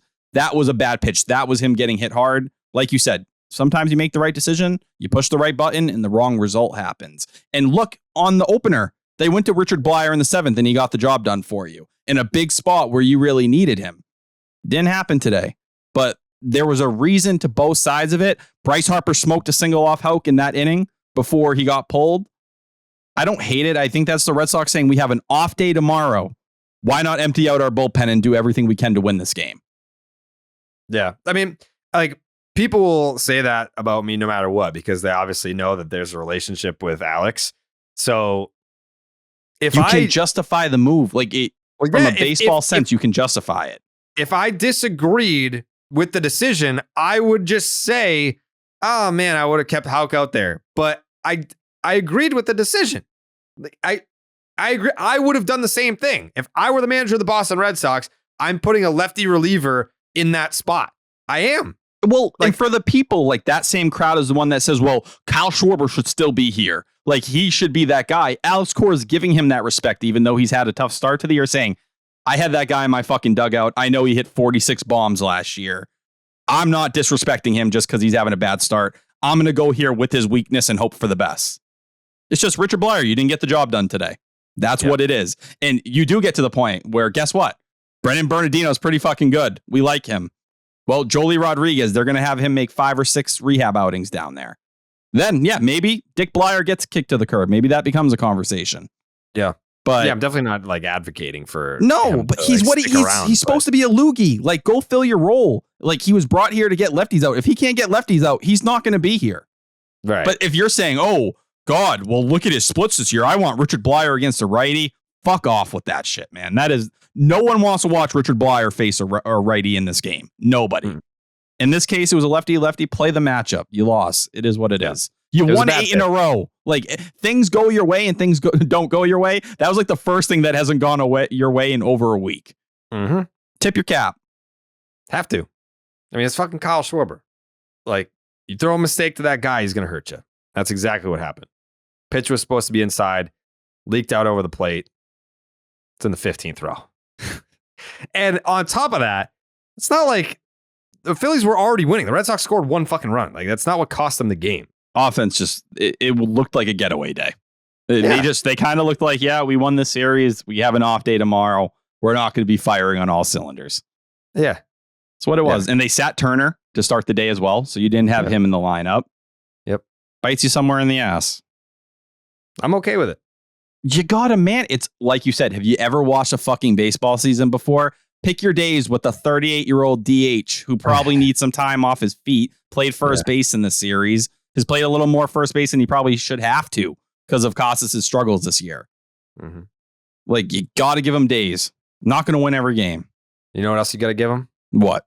Blue moon. Ooh, great way to spend an off day. Mm-hmm. Jake, how many blue moons you plan on having on this off day? At least a few, yeah. Yeah, you got to have a few blue moons on this off day. Tell the great people, Jake, about Blue Moon and how they should be spending their off day. Some beers can say they're brewed for baseball, but only Blue Moon is brewed by baseball. Beer and baseball just go together, and no beer goes better than the one that was literally born in a ballpark. Blue Moon was created at Coors Field in Denver, Colorado. It's the natural choice for opening day and all season long. I've been watching the Celtics game on mute for this entire podcast, and oh my God, am I excited for a Blue Moon after that loss. It's been a long weekend in the Boston-Philly rivalry with the Red Sox and Celtics both playing down in Philly. And I don't know if I would have got through it if it wasn't for these Blue Moons. Honestly, I'm just excited to get the fuck out of Philly, much like Tyler's Spanish teacher told him to get the fuck out of her class. With its refreshing flavor with Valencia orange peel for a subtle sweetness and hints of coriander, Blue Moon Belgian-style wheat ale is a one-of-a-kind beer that's made brighter. It's carefully crafted and full-flavored with refreshing notes and a smooth, creamy finish. Blue Moon was brewed by baseball to give you a dose of nostalgia and get you excited for the new season. Why strike out with the same old beer when you can get something one-of-a-kind? Its bold flavor, bright explosion of color, and iconic orange slice ritual guarantee a one-of-a-kind beer experience perfect for spring weather. Best served with its signature orange garnish to showcase its beautiful bright color, a beer this good only comes around once in a blue moon, but you can enjoy it all season long. Bring the ballpark to you with Blue Moon Belgian-style wheat ale. It's one-of-a-kind every time. Check out shop.bluemoonbrewingcompany.com for beer and baseball merch, or visit get.bluemoonbeer.com/Jared to find Blue Moon delivery options. That's get.bluemoonbeer.com/Jared. Blue Moon, made brighter. Celebrate responsibly. Blue Moon Brewing Company, Golden, Colorado Ale. Appreciate that, Jake. I'm excited about some off days, I guess, this week. What do you usually do on off days, Tyler? Honestly, like, I'll throw a game on and kind of breathe, but I really do need them to detach a little bit. Like, I'm an off day Sox guy. Like, I'm going to put a game on MLB Network and catch it for a bit, but I'm going to bed early. I want to be asleep by 8:30 p.m. Wow. Because right now, like, dude, I'm getting like 5 hours regularly. If I can get a full night in the bank, I'm going to fucking take it. Mm-hmm. Especially right now where going into an off day, like, we don't have any complaints. Like, life is good for Red Sox fans right now. Like, you won 8 in a row. You won another series. You know, Bloom, nice win for Bloom against Dombrowski. Like, this has kind of really been the nicest, like, 10-day stretch the Red Sox have had in some time. I want to sit in that tomorrow. because there's going to be times where we come on this podcast where we want to kill ourselves. That was basically all last season outside of a month. Once we got to June 28th, it was kind of all downhill from there. That's when it went off the rails. So like, I'm going to sit tomorrow. I'm going to exercise. I'm going to do 2 days in a row. Wow. But yeah, I think I'm going to have a blue moon and I'm just going to enjoy the weather. That's all I want. Is it supposed to be nice out tomorrow? I don't know. I assume it was nice out today. I don't know. It felt good outside. You sound so defeated talking about the weather like that. It's hot. And as a bigger guy, when the heat starts coming, you're like, oh God, we got to get it together here. It's supposed to be 80 tomorrow. Yeah. I'm going to be puking multiple times tomorrow. 80 in rain, though. What the fuck? Or no, I lied about that. No, it's supposed to be 7. You'll be fine. It's supposed to rain like overnight. It's supposed to rain like 10 p.m. into 4 a.m. But it could reach 80. Damn. You don't really have an off day, so it's kind of hard for you. No, I never have a day off ever. I think when the Red Sox are on the road on a weekend, that Saturday is kind of my off day. Like I still have the game to watch and like tweet, but I don't have to be anywhere or do anything outside of watch the game. So like even on my day off, like I'm still like no, I can't go to your fucking outdoor barbecue party. Like I still have to watch the game. So like an off day to me is kind of like I don't have to like leave my house. What are you going to do tomorrow? Are you gonna just sit there and live tweet kind of like you do whatever the big highlights of the day are? Well, tomorrow we have Baseball's Dead. So you got a full day. Yeah, I got Baseball's Dead tomorrow. Treat yourself. You deserve something. I don't know that I can. Do that. And then like we're still working on the fucking house. So it's like, all right, if like the day if the Red Sox are off, like I'm still here while like people are fucking hammering and nailing and doing all kinds of shit like in the house. So it's never like a day of relaxation. Hey, and then come over to my place. All right, I'll come over. Come down to Brockton. Thursday we know that that's a Red Sox off day, but we very much know that that's not a Jared off day. We've got big plans for Thursday. Thursday's a big day for a lot of people. You could say it's a huge day. I'm going to be hitting a landmark. Are you? I'm going to be turning 25. Thursday is your birthday? Yes. We talked about this. We did. You'd even remember. I'm just kidding. Bad look. I'm just kidding. I remember. Can't take it back. Jake, no, it's a joke. Jake, was it a joke? He was just joking around. I was just fucking kidding, dude. I was. Obviously, I remember your birthday. I already got you a cake. My brain's going to be fully developed soon. I thought men's brains don't fully develop until like 35. No. Whoa. Oh, whoa. That is not okay. That is an all-time bad. People are going to make fun of you for that. So you don't think your brain's fully developed?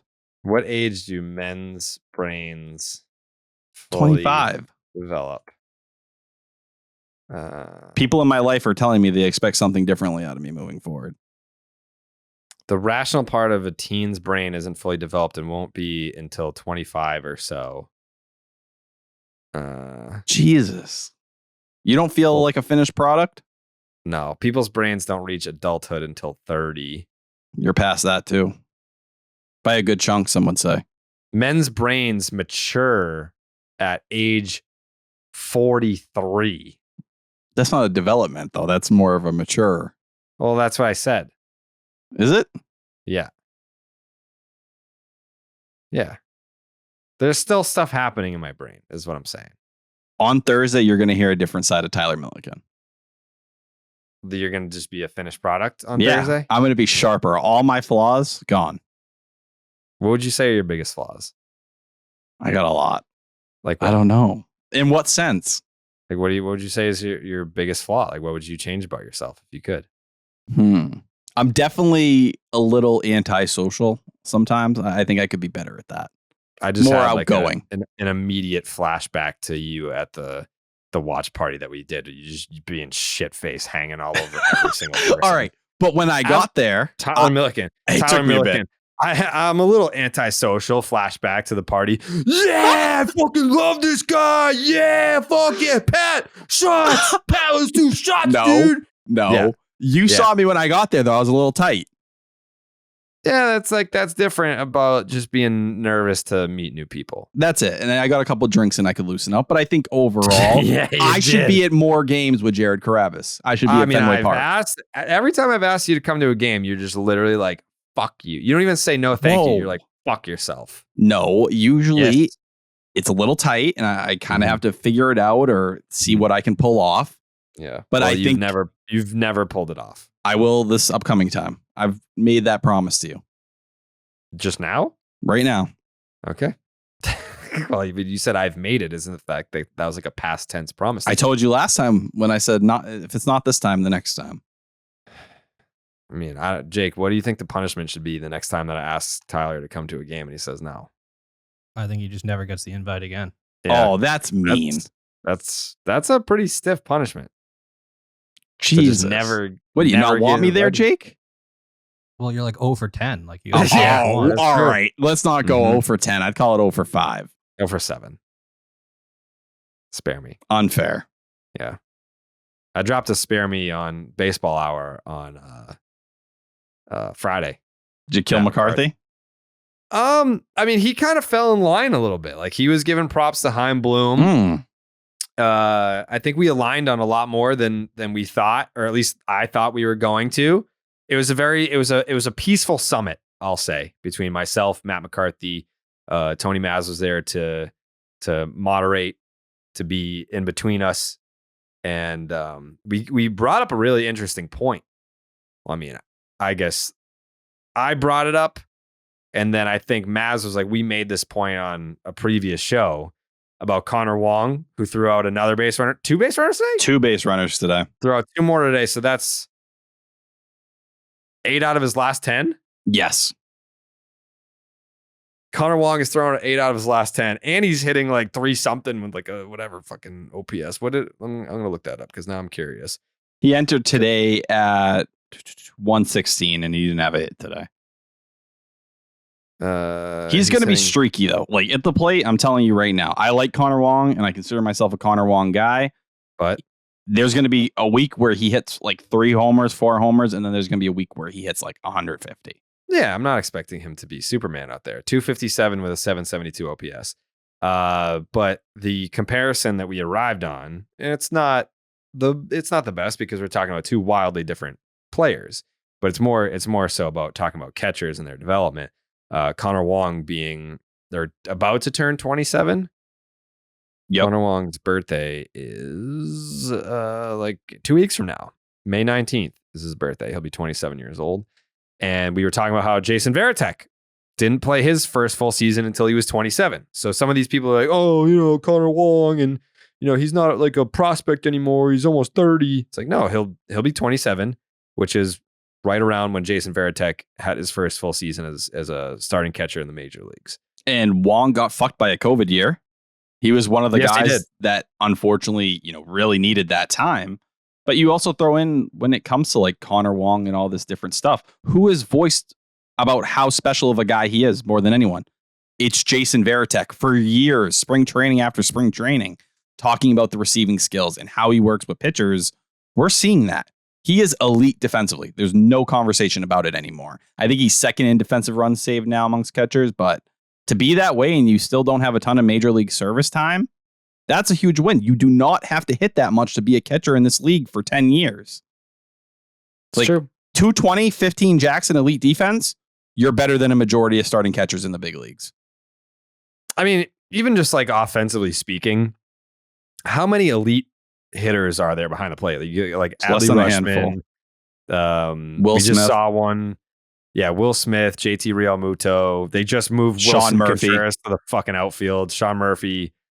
Yeah, there's not a ton of guys that you're just like, oh yeah, this guy can mash, and he catches too. So if you can hit and be an elite defensive catcher at the big league level, you're in the top 20% of the entire league. Yeah, the guy hit 15 homers in 81 games at AAA last year. That's a 30 home run pace over 162. Give me half of that. Yeah. And he's only going to get better as he gets more reps out there. Him and Pete Fatse have been working together a ton.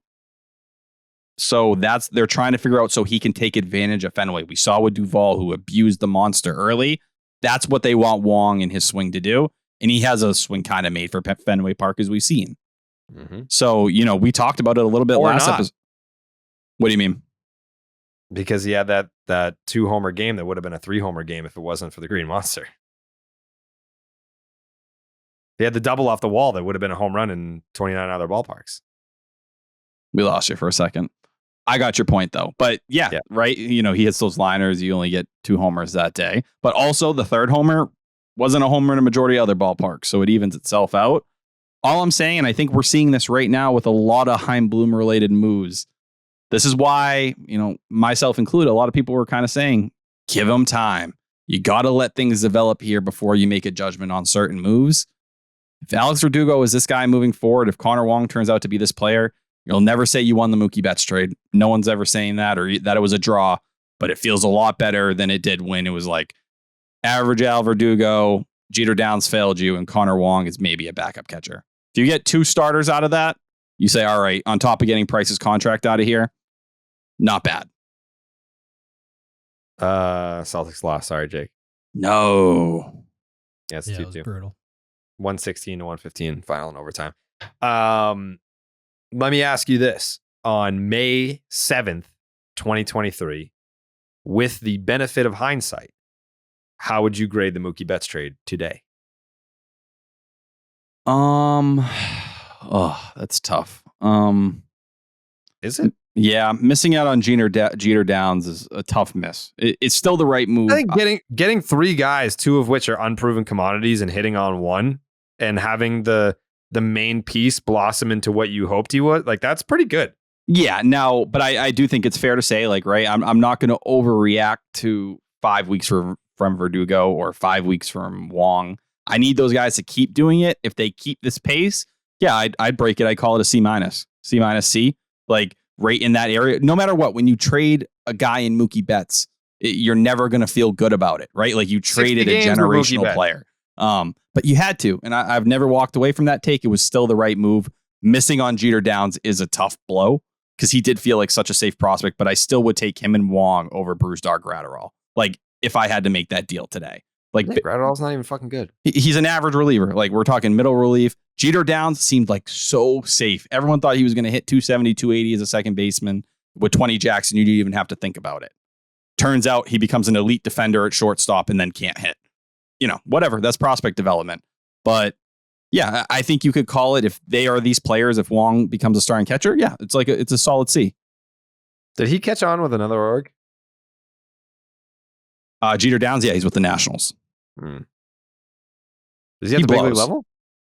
He was for some period of time. I don't know if he still is. Yeah, I'm okay with missing on that one. It's that deal in the contract of Price means so much to that deal because they had to get under the luxury tax. Like he's played 1 game with the Nats this year, and he's played 8 games with their AAA affiliate. He said 154 with a 472 OPS. He's cooked. It's nice that he learned to play shortstop, but he absolutely stopped learning how to hit. But you look at that, like the Andrew Benintendi trade, it's at least a B. Like if Josh Winkowski is an elite reliever, you don't think about that one much. The Jake Diekman trade, win. Renfroe trade, that's a rough one. Maybe David Hamilton, he's hit really well at AAA. I think at best he's a bench guy. We'll see. But you won that Jake Diekman trade, so you kind of look at that one a little differently and say, all right, the Christian Vasquez trade, look at Emmanuel Valdez. Like if this is a guy that's going to stick at the big league level, and I put out another tweet today. I don't know if you saw it about Wilger Abreu. Dude, the Red Sox have another guy, and like this is why scouts were so excited about this deal when they made it. I know a lot of Red Sox fans weren't because they love Vasquez, but Wilger Abreu right now at AAA, 21 games, 303, 402, 474, 876 OPS, 3 homers, 4 doubles, 19 Ks to 14 walks. So he's really working walks. 126 weighted runs created plus. His first real taste of AAA too, with great defense in the corners. He hits bombs too. Tanks. His swing reminds me of Yasmani Grandal a little bit. Yeah. And like, that's where you get excited though. Like this guy, the floor is pretty high. He works like great OBP skills. So he's going to get on base. 402.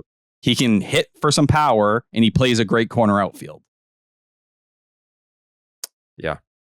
Like, Is there an update on Adam Duvall, by the way? I know that we kind of got away from that, but nothing significant at the moment. I think it's the cast is off, and you're kind of waiting and seeing. But, if you get Wilger Abreu and Emmanuel Valdez as big leaguers for 2 months of Christian Vasquez, it's a win. He won the Kyle Schwarber trade, right? The Hanzo Robles trade, you won. So you kind of look at Heim's trade history and you say, all right, like, do you hold him on Jeffrey Springs? Some people do. It upsets me a little bit. Like, I'm not. That's like an organizational thing than anything else. Yeah. Like, for me, like, I look at Heim in the front office. I'm like, oh, those are the nuggets you're supposed to find. But, like, everyone was so fine with that deal when it happened. Like, you were like, oh, you're getting Ronaldo Hernandez and Nick Sogard. Like, let's ride it out. Like, Jeffrey Springs sucked in 2020, even though there were signs that he was going to be good. Did you think he was going to be a guy competing for fucking, top of the rotation stuff and getting an extension? No. But also, he blew out his elbow. He's having Tommy John. So I think you can look at Heim's trade history and say, all right, it actually looks a lot better than it did even 5 months ago. Yeah. Yeah. I'm excited to see what Valdez can become, though. I hope they give him, no offense to Delbeck, I'd let him get some starts against lefties and see what happens, just to play it out. You don't want Bob Stop out there? Fuck no. What about nice at bat from him today. Jesus. And his development, you mean that 38% K rate at AAA? Spare me. Wow. I'm sorry. Like, I appreciate Delbeck for what he is, but man, like, you got to at least clean it up at AAA. How are you not cleaning it up down there? 38% of the time you're striking out? Maybe he's sad. Maybe he's sad because of all the stuff that you say about him. Guess what I'm going to tell him? I tell him after. What am I going to say? You're going to say, spare me and fuck off. No, grow up. Wow. 38% K percentage. And like Delbeck, he's walking down there, which is good. I think it's 14%. He should be attacking the baseball. You should be dominating that level at this point. For you to be, good, above average bat overall, awesome. This is like, you're trying to show you deserve a job in the big leagues. All right, we got to take a break and talk about Zyn nicotine pouches. We're always talking about what a team needs to get to number one, but Zyn nicotine pouches are already there. Zyn has helped millions of people achieve a lasting change, earning the title of America's number one nicotine pouch. If you're a smoker or you're a dipper looking to make a change, look no further than Zyn. Zyn is made with 6 simple ingredients and is available in a wide range of varieties, including spearmint, citrus, and even coffee. And it's available in 2 strengths so you can control your nicotine satisfaction. Because it's discreet, you can enjoy it anywhere, anytime, so you never have to miss a moment of the game. Plus, every can of Zyn earns you points towards premium items like tailgating gear, top-of-the-line tech, Zyn swag, even gift cards. Find your Zyn at your local convenience store or online at Zyn.com. That's Zyn, ZYN.com. Warning, this product contains nicotine. Nicotine is an addictive chemical. Well, I'm going to start throwing the text out there. I think it's fair. Do you have any thoughts on Zach Littell overall? I know he joined the Red Sox. For people who don't know who he is, awful last year with the Giants, got into it with Gabe Kapler when he got pulled from the game. I think that's how most people remember him. But in 2021, it was a 2.92 ERA, 3.87 FIP in 61 innings. Got off to a good start in AAA this year, 2.25 ERA in 12 innings, 16 Ks to 2 walks. No, I know why you like him is because he's notorious for pouting. I'm not saying I wouldn't say I like him. No, I wouldn't put that on my name. No, that is a fact. He did pout. There was a lot of pouting in that video of him walking off, and Gabe Kapler gave it to his ass. A ton of pouting. But I think it says something that the Red Sox did not give a fuck about Caleb Ort to the level where they recalled him and said, you know what? We're gonna deal for this guy who had an upward mobility clause. You come sit with us. I'm glad you brought him up. I'm glad you brought him up, Caleb Ort. I'm glad you brought him up. Oh, what did he do in this series? Saved a fucking life, maybe. Oh, don't even. Here it is, first-hand account. Okay. Oh no. This is a first-hand account. You're about to feel like fucking shit. I'm not going to feel like shit. You piece of shit. All right, here's a DM Help him. Here's a DM that I just got. You piece of shit. You got it right now, this second. No, I had this. All right, continue. Guy in the Sox pen threw a ball and the dude missed the catch. The ball got stuck on the ledge and he reached over to grab it off the ledge and his momentum made him do a full flip and face planted in the bullpen. Nobody realized he fell down and we had to yell for the Sox bullpen catcher to come over and they stopped the game. Phillies staff didn't see it or do anything until the Sox pen helped. Caleb Ort was one of the first guys helping him out. The fact that we're giving Caleb Ort points for this stuff at this point. Suck on it. He fucking saved a life, Tyler. I relate What did to he this. do in that series? Nothing. Saved a life. He got to hang out with the team for a day. Saved a fucking life. I will not take the credit away from the medical professionals that were there and acting on the scene. But I relate to the dude that fell over. Embarrassing. Something I would do. That is definitely a move I'd pull. Mm-hmm. But I'm happy he's okay. But no, I'm not giving Caleb Ort any credit. I don't know that he's okay. I thought, didn't see him. Is he good?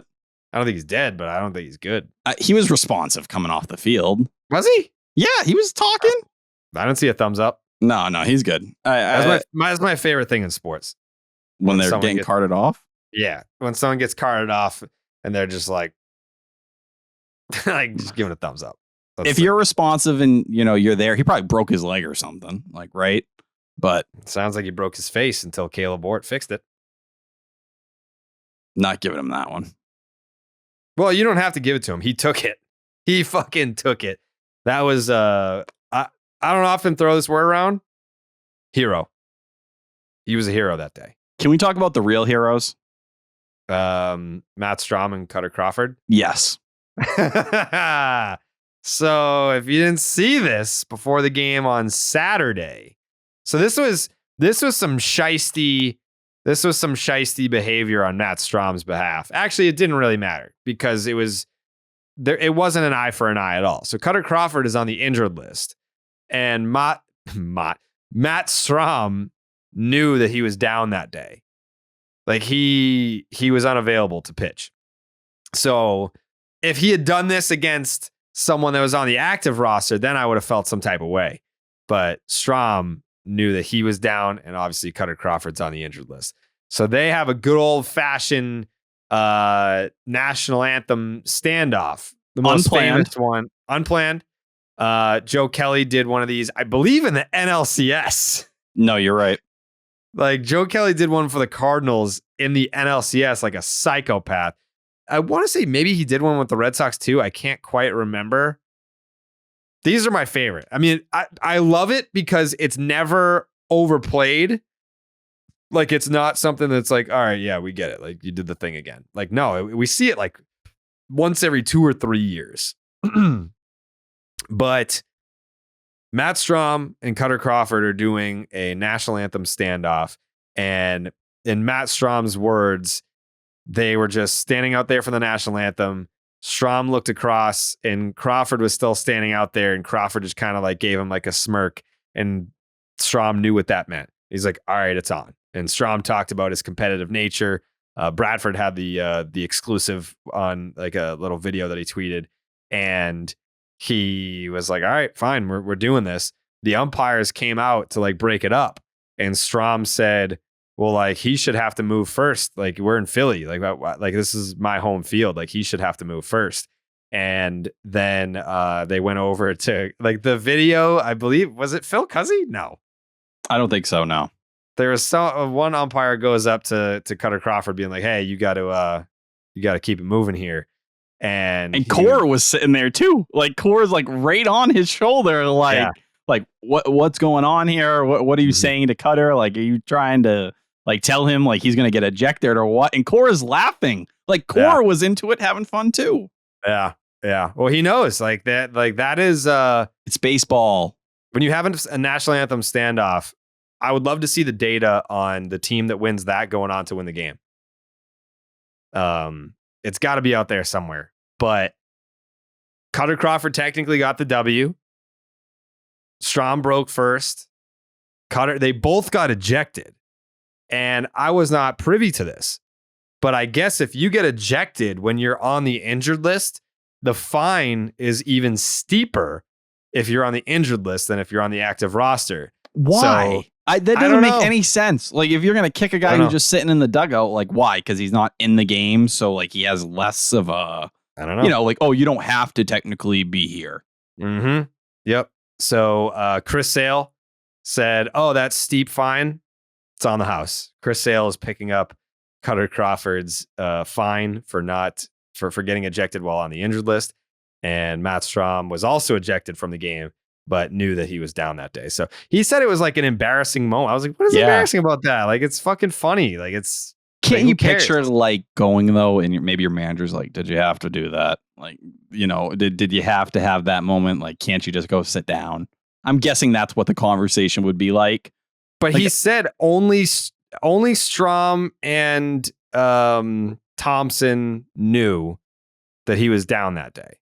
Yeah. So if he's unavailable, who fucking cares? And that's where you should be able to be like, all right, let the game breathe. This is funny. The fans are probably going to get into it. It'll go viral on social media. Like, this is the stuff about baseball when you talk about those weird quirks about the game. Like, this is one of them, and you should let it happen. But good on Chris Sale. Hell of a teammate. I know, obviously, they're both from Florida Gulf Coast University. So, like, there's that. Sales always took Cutter under his arm a little bit. So, tough for Cutter. I feel bad for him that he got the fine, but at least it's paid for. Yeah, he's not gonna pay for shit. Dude, he was smiling. He was having fun. And I don't know what it is about Cutter Crawford, but it doesn't seem like that dude fears anything. Like, you think a younger pitcher would be like, like, you know, am I going a little too far? Like, start looking for help a little bit. Like, do I need to chill? Didn't give a fuck. Mm-mm. Yeah, I'm a big Cutter Crawford guy. That'd be a fun interview. Maybe we can get him on the podcast. Well, yeah, I'll work on that. You know what pissed me off? It'll piss you off. The people who had an issue with Masataka Yoshida's love for Bryce Harper.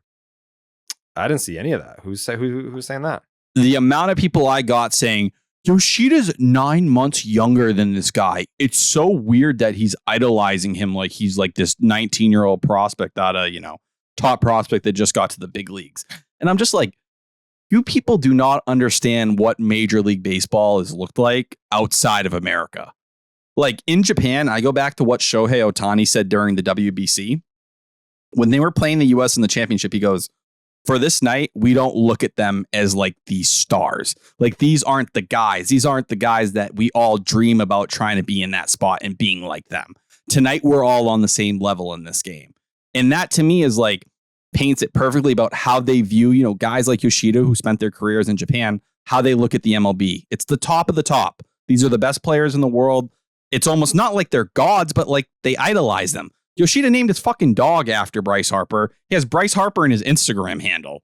Like, that's how much he looked up to him, just seeing like, oh, that's a guy who is young. I watched his career grow, and he's playing at the highest level, dominating. I want to be like that. I want to reach that. I want to come to the U.S. one day. Can't you piece it together and connect the dots to why that's such a special moment for him? I can. Like, I don't know if it's just like idiots on Twitter maybe that were saying this stuff, but it's like, to see how excited and happy he was, man, like, that's what it's about. It's like such like a childlike thing, so innocent, just being like, oh my God, I get to play against my favorite player today.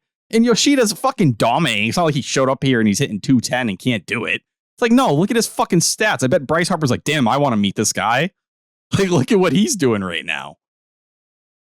Not only that, but like, I think it was pretty cool that on the day off that Yoshida had, Bryce homered and like the camera went right to Yoshida in the dugout. Yeah. They're like, oh yeah, it's fair play.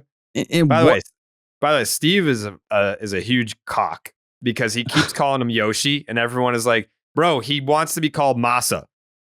Seriously. He wants to be called Masa. The only reason why Steve calls him Yoshi is because he fucking has that like video of Yoshi hitting the home run graphic. I'm like, bro, he don't want to be called Yoshi. Ask kindly not to be called Yoshi. Yeah, he's like, please, my nickname is Masa.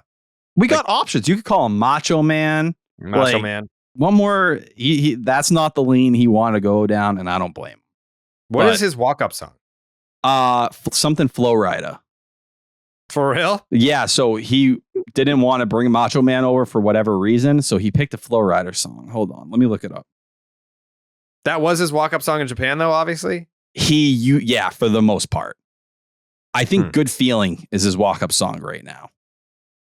Okay. But I feel like there's got to be like they have to play the Macho Man song like when he homers or something. Like if like the walk-up song, that's obviously the player's choice, but they don't have a say in like what the song is when he hits a home run. yeah, so this is from April. Yoshida switched between Macho Man and Good Feeling while he was in Japan. Like those were his walk-up songs. So far, it's just been Good Feeling. Maybe he switches during the summer. Maybe he didn't want to have the Macho Man song while he was scuffling in April, and then when he gets to a point of production where he feels comfortable, then he'll switch it back. Don't hate it. Yeah. Shout out to Bryce Harper for being a class act too, though. 2 bats, 1 from the NLCS and cleats. Could have just shook the dude's hand and said, "Hey, nice meeting you." One of the classiest dudes in this sport. I love Bryce Harper. It's my guy, close personal friend, Bryce Harper. Very jealous. I haven't talked to him. I haven't talked to him since the World Series. But do the Phillies come here? I don't think so, no. I think that's it for Red Sox Phillies this year. Damn. That would have been cool. But either way. Any other thoughts on the series? Let me see. What do you think of Tanner Houck today? Did he show you anything that said this guy deserves to be in the rotation still, or did he change your mind? No, I've always been a proponent of Tanner Houck being in the rotation. I think he's not one of those guys that I feel super passionately about either way, because I know that he can do both roles really well. But I going back to spring training when he was ass, I was like, yeah, but like this is spring training. Like he could be working on shit. Like let's just see what it looks like during the season. And 5 2/3, 5 hits, 3 earned, 4 strikeouts, 1 walk, no homers. Like, yeah, like that's like the 5. Like some of these ERAs just confuses me. Like he's got like a 5.26. If you were to ask me, I guess because that the 6 earned against Toronto in the 1 inning last week like didn't help, but some of these guys are going out there and what you're seeing looks a lot better than what their ERAs would tell you. And Houck's FIP is like lower 4s. Like I want to say 4.3, 4.4 going into today. I don't know what it is after this start. But for those that are very about, Tanner Houck and whether he can work deep into a game or not, one of the big things I've noticed recently, when he's come back out after a tough inning, he's got the job done. Mm-hmm. And Cora seemed very proud of that. I don't know. I don't know what to expect with the rotation going into this week. Usually I feel like I got a good pulse on this kind of stuff, but I don't know. They are keeping it very close to the vest, and I wonder if they weren't even sure what they were going to do, depending on how Houck looked today. Mm. Is it that time? I think it might be that time. Do we have everything in? We're waiting on Cora and Lou. Okay. Wow. Those are big ones. Mm-hmm. You want to go through some stats? Because, we got to call Coley. I got to call Coley. Okay.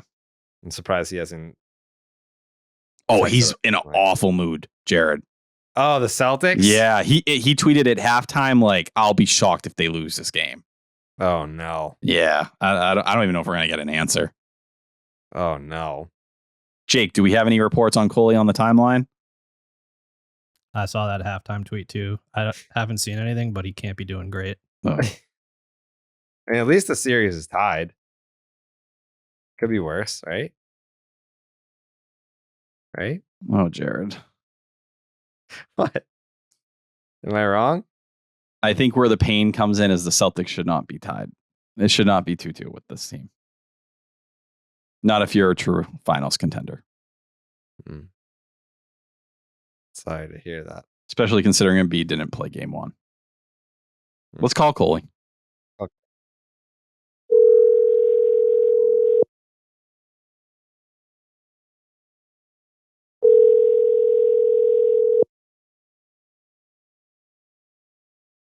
He doesn't answer. There's a chance.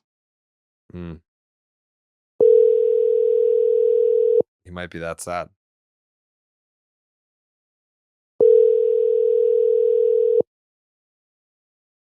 Please.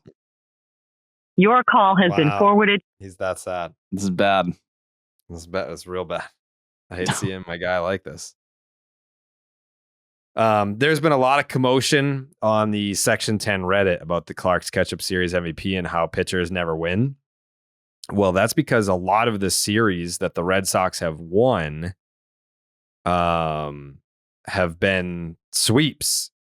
So if it's a sweep, then you're going to get more offense. Like if you play 3 games, But like with our voting policy, it's very hard for a starting pitcher to win it.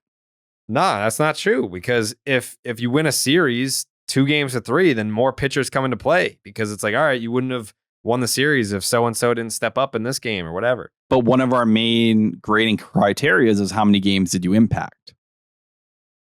Like if we were to do the math, the all-time Clark's Ketchup MVP list, it heavily skews towards the position players. Yeah. It definitely heavily skews. I think But we pitchers are need not something. ineligible. I don't know what we're going to call it, but there deserves to be a pitcher of the series acknowledgement. You're going to have to talk to Clark. Can they get a tomato? Suck on it. Okay. Okay. Coley has texted in his vote. He said he's feeding his kids. Convenient. Very concerning that we haven't heard from Alex Cora yet. Very concerning. Is he on? Are they on the plane right now? Probably. Maybe he's taking a nap. He had a hard day. Probably beating himself up a little bit. I would hate to have this vote not include my manager's vote, but Can we reset? Because we had a little bit of news on the panel while we were gone between this episode and the last. You got a confirmation, right? yeah, he voted. Kevin Youkilis is on the panel. Kevin Youkilis is on the panel, and his vote has been submitted. So if we're not going to call Coley, I think we need to go through the stats ourselves. Okay. In this series, see, this one's difficult because they gave days off. Like usually, like I'll go with like who played 3 games, but there were only 6 guys who played in all 3 games. That would be Devers, Kike, Tapia, Verdugo, Duran, and Turner, who went hitless in this series. Hitless. And then you can look at someone like a Kenley Jansen who pitched in both wins, closed the door on both wins. I'll let you know that Kenley has votes. Oh, interesting. Continue. So if you expand it to 2 games, batting average leaders, Christian Arroyo hit 400 in the series, albeit in 5 plate appearances, but he did play in 2 games. Emmanuel Valdez also hit 400, also had 5 plate appearances. Masataka Yoshida hit 375. He did extend the hitting streak to 16 games. He did sit out on Saturday. Rafael Devers hit 364, played in all 3 games. Tough defensive series. Yeah. Especially today, that play that he could have had a play at the plate and had to take the out at third. OPS leaders for the series. Tristan Casas, 1333, but he only played in 2 games. Christian Arroyo, 1,000 OPS, but he only played in 2 games. Rafael Devers, 871. Masataka Yoshida, 819. So, and then you can go to the counting stats here. The leader in hits, Devers, 4. Doubles, brutal. Kike, 1. Arroyo, 1. Devers, 1. Verdugo, 1. Duran, 1. Homers, Casas, 1. No one else homered. But like, this is what you were saying, like, especially the second game of the series, it was the bench guys stepping up. It was the Refsnyders. It was the Arroyos. Reese McGuire had an RBI. Extra base hits. Kike, 1. Arroyo, 1. Devers, 1. Verdugo, 1. Duran, 1. Casas, 1. Total bases. Devers, 5. Kike, 4. Casas, 4. Arroyo, 3. I already know who I'm voting for. Is it that easy for you? Yeah. Are you agreeing with what some of the votes are? Yes. You're going to give it to Kenley? I'm voting for Kenley Jansen. That's the first vote cast is Kenley Jansen. Who's your runner-up? Devers? Most likely. And my question would be, but he didn't have I feel like the bar has been set so high for offense MVP, and Devers didn't really meet the bar.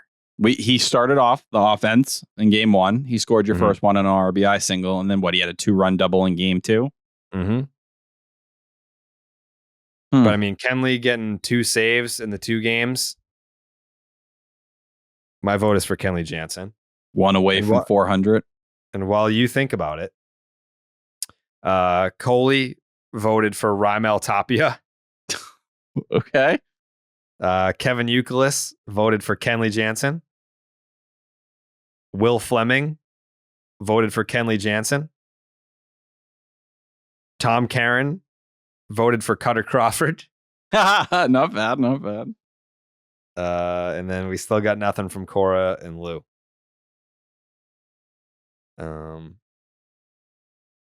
Yeah. So I want to give Devers more consideration because I do feel like he was the guy kind of starting things for the offense in the series overall. But that defensive play today for Houck, he should have been out of that inning probably with just 1 run. Tough play. Made a nice play in the second game, but I think he had an error in the first game. I know with Devers, the errors come in bunches. He needs to clean it up. You need to be better in that sense. And he's been really good defensively overall, so I expect more from him.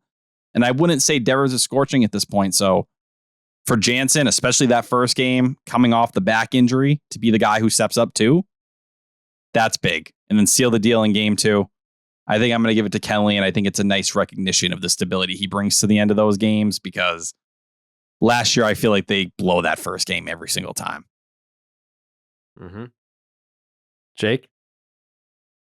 Yeah, I also got Kenley. Yeah.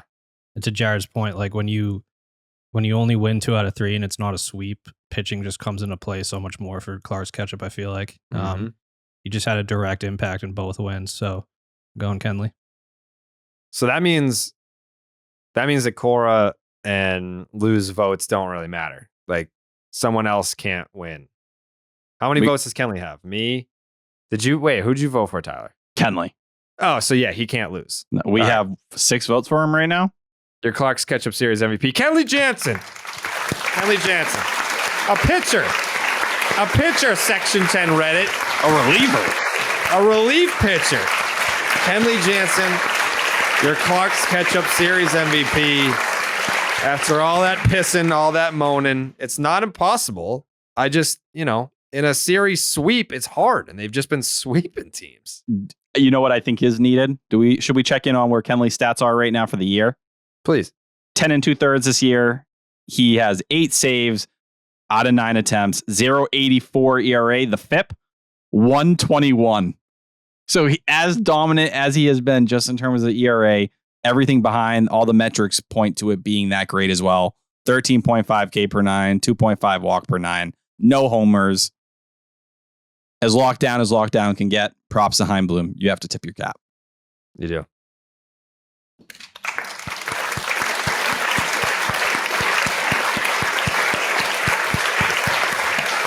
Thank you, Heim.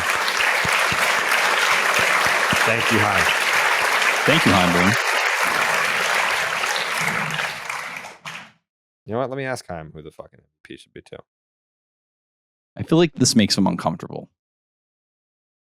No. I do way worse with Heim that makes him uncomfortable. Jesus. Yeah. I do want to throw a really solid packet to Chris Sale as well. If I'm throwing a packet to Devers, I'm giving a big one to Sale for setting the tone for this series. I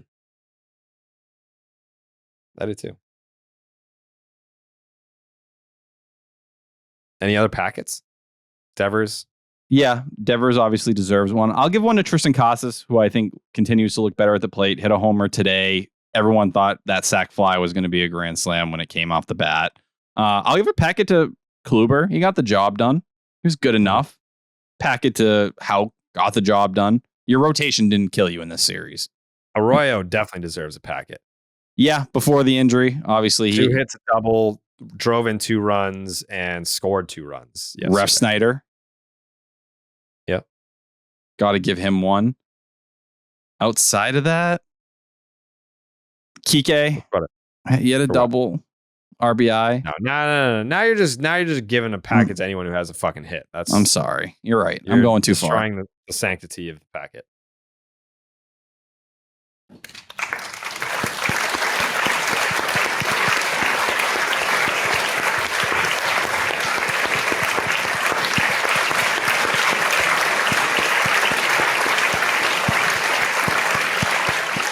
Good job. Good job to everyone who got a packet. And Cutter. Thank you. Caleb Hort. Caleb Hort saved a life. Killed many lives, but saved one this time. Thank you. If you think about it, Caleb Hort has definitely killed more people than he's saved based on some of his outings in the big leagues. No, he hasn't. Who's he killed? I don't want to say the number. I don't want to put that on his conscience. But what he did in Baltimore, many people died that night. Many babies. Red Sox won the game. They did. Stuff happened before that last pitch was thrown. Baseball season's rolling. It's the best time of the year, and there are games all day, every day. And when I'm watching all the games and recording all these podcasts every week, it can be tough to get a handle on it all. But thanks to the Xfinity 10G network, I can stay on top of everything. With Xfinity 10G, you can power an entire house full of devices with ultra low lag, so you and everyone that you know can stream every single game at the same time and never miss a pitch. And if you're on the go, Xfinity has your back with millions of Wi-Fi hotspots. Introducing the next generation 10G network only from Xfinity. The future starts now. Learn more at xfinity.com/10G.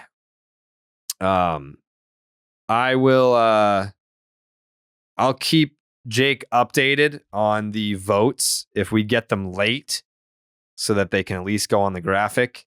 If we don't get them by the end of the podcast, we will, from the Name Redacted Instagram and Twitter account, we usually put out a graphic with everyone's votes on it. If you're curious who Lou and AC went with, we will keep you updated on that. If we don't get votes, we should do what we were going to do last week, where we put like Hideki Okajima for them and just see how people react. Well, I mean, Cora did vote for Hideki Okajima. That's not what my results said. What did it say?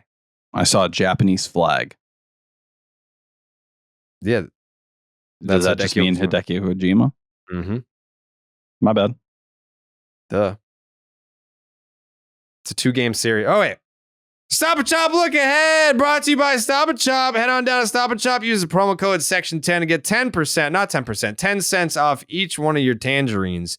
When you buy up to 5 pounds of tangerines only at Stop and Shop using the promo code section 10. Has to be in store. You can't buy the tangerines online. It's a 2-game series. Enjoy your off day on Monday. Hopefully you're listening to the podcast, enjoying the nice weather somewhere, not having to stress about baseball on this Monday. But it's a 2-game series against the Atlanta Braves. Very good baseball team, I should add. 23-11 on the year. You're going to get Nick Pivetta versus Chuck Morton on TBS. Sneaky big Nick Pivetta start. Huge. Some would say the biggest of his career. Then in the finale, quick little 2-game set with the off day on Thursday. You were going to get Brian Bayo versus Max Fried. Back-to-back 720 starts. 720. Charlie Morton's 39 fucking years old. He is 33. No, he's 3-3 with a 3.38 ERA, a 1.44 WHIP, and an 8.3 strikeouts per 9. He's completed 5 innings in every start this year, and he's pitched into the 6th in 5 out of 6 of his starts. He has only allowed more than 3 earned runs once all year, 4 in his last start. Strikeouts are higher. than his strikeouts per 9 would suggest. He's only had one strikeout in his season debut, but he's had 5+ in every start since. Season high is 9 and 7 innings of 1-run ball against the Marlins. He's throwing 45% curveballs this year, which is a career high, holding hitters to a 150 batting average, 217 slug, and a 34% whiff rate against it. Still throws 95. He's throwing harder in 2023 than he was in 2008, which is pretty wild. His savant percentiles and they're all very average, sitting mostly in the 20 to 50th percentile in every category, except for his curveball spin, which is the 96th percentile. The Braves are 3-3 in the games that he has started this year. They have alternated wins and losses in his games. Win, loss, win, loss, win, loss. So he's due for a W. Red Sox hitters, 283, 341, 469. That's an 810 OPS, 7 doubles, triple, 4 homers. Verdugo, 3 for 7 with 2 doubles, a walk, and a 1214 OPS. JT and Duran both have the home runs. Then you've got Max Fried, the lefty, 2-1 with a 2.08 ERA. That actually, his ERA was like a half run before his last start against Baltimore. He got touched up a little bit. 2.08 ERA, a 1.08 whip, and an 8.7 strikeouts per 9. He's having the best season of his career so far. He's only allowed 6 earned runs all year.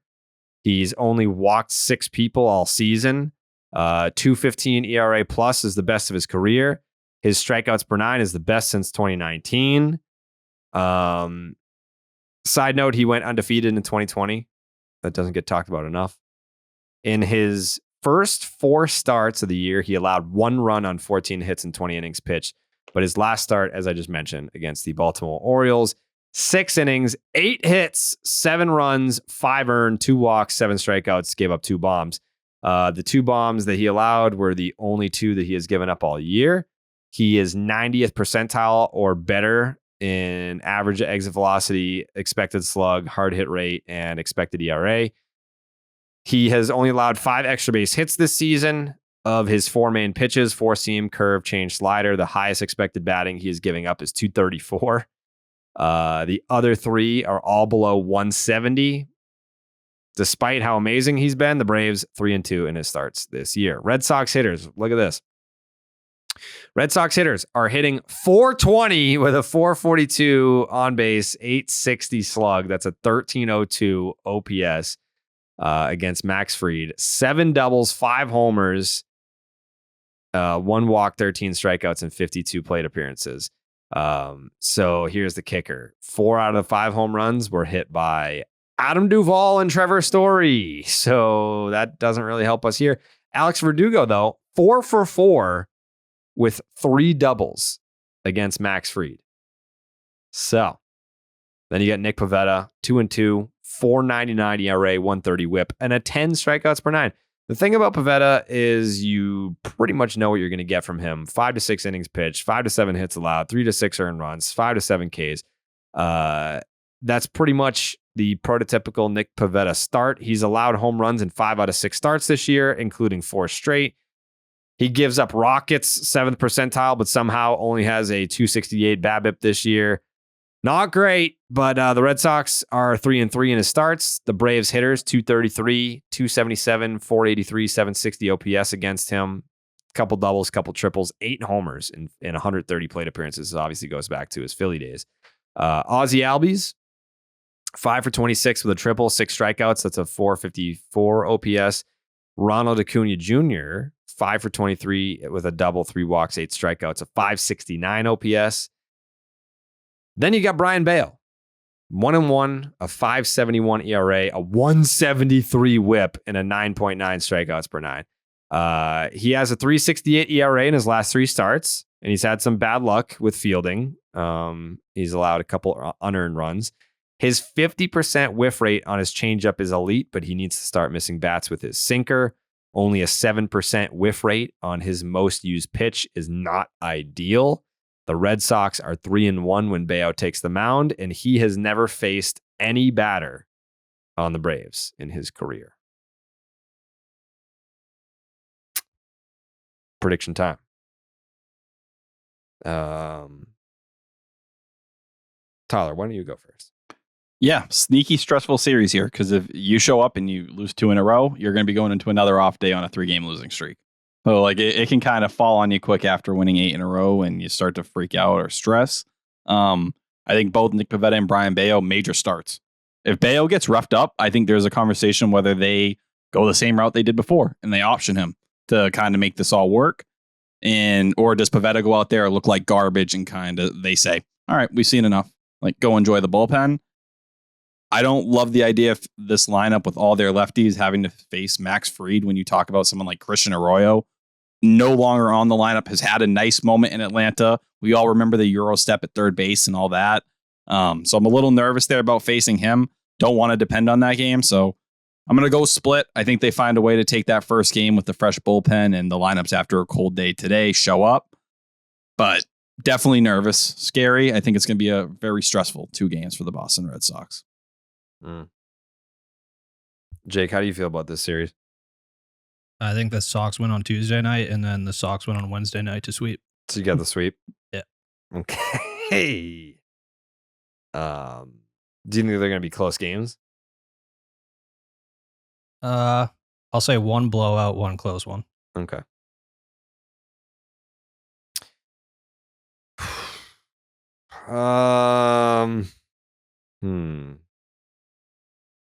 Pivetta and Bayo.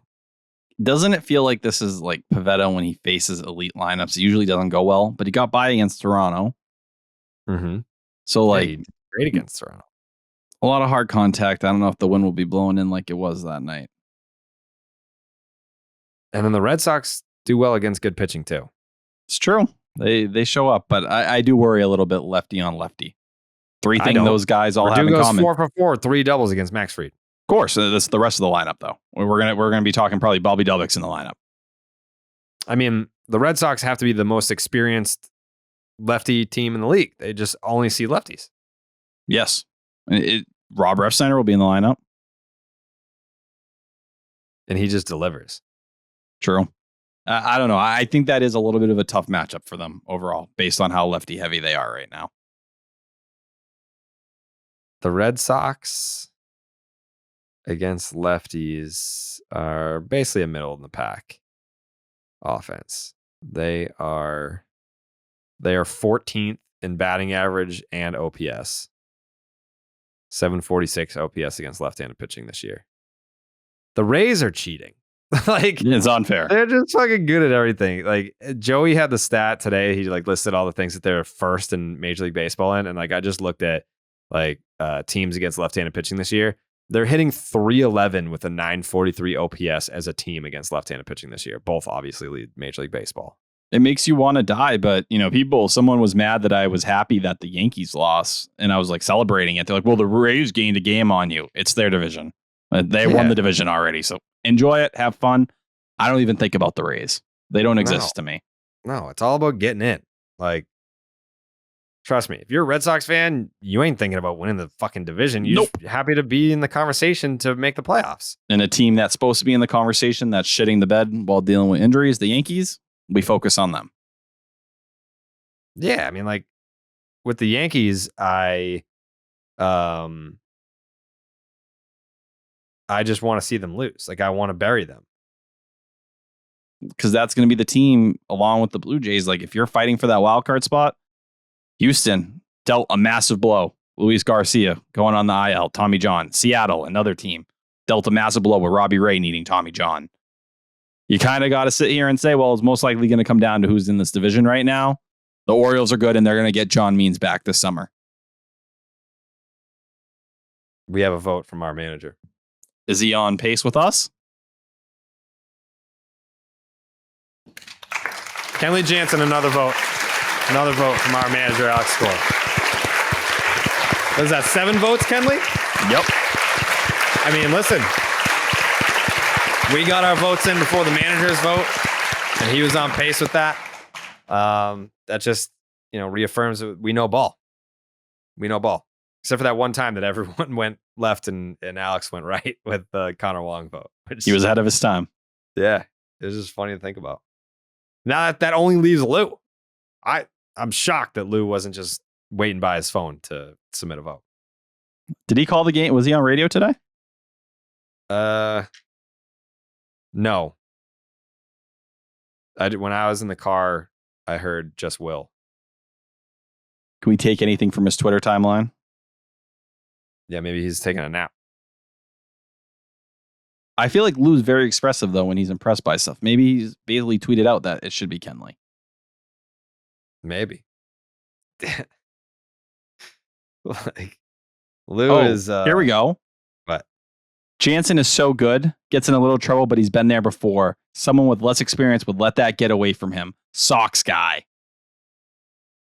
That feels like a Kenley Jansen vote to me. Yeah, it does. I feel like it is. I'll take it. Vote for Kenley. My prediction?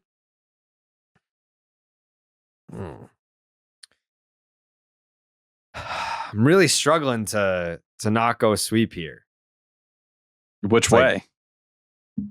Like I think it's between a sweep and a split. I don't think they're gonna lose both. That's the only thing that can happen. I don't think they're gonna lose both. But I mean, I really liked how Pivetta pitched against Toronto. I do think that they can get to Charlie Morton, and I mean, wouldn't you say, like, if take all this conversation out of it, if I were to ask you in terms of like American League lineups, who are the Red Sox most comparable to? Who would you say? Like on the same level as? Yeah. Amongst the best in the American League, I'd probably say, yeah, like a team like the Blue Jays or, upper. Or like the Orioles, maybe. Yeah, like the Orioles. Who just I'd put those all in that same Absolutely category. Throttled Max Fried. Yeah, that's true. So that's why I'm like, but they kill lefties. That's a team that dominates lefties. Look at what they did to Chris Sale. but they were cheating. Fair. They have an 815 OPS against lefties. And that should make they're you best. feel worse, because what are the chances of 2 bad Max Fried starts in a row? Mhm. Not likely. It's not likely. No, you're right. It's definitely not likely. Charlie Morton's FIPS in the 4s. Yeah. In terms of runs per game, the Red Sox are 5.78. The Orioles 5.47. I don't know. You know what?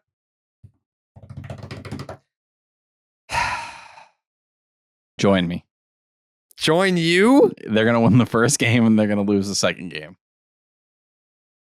How's the Braves bullpen this year?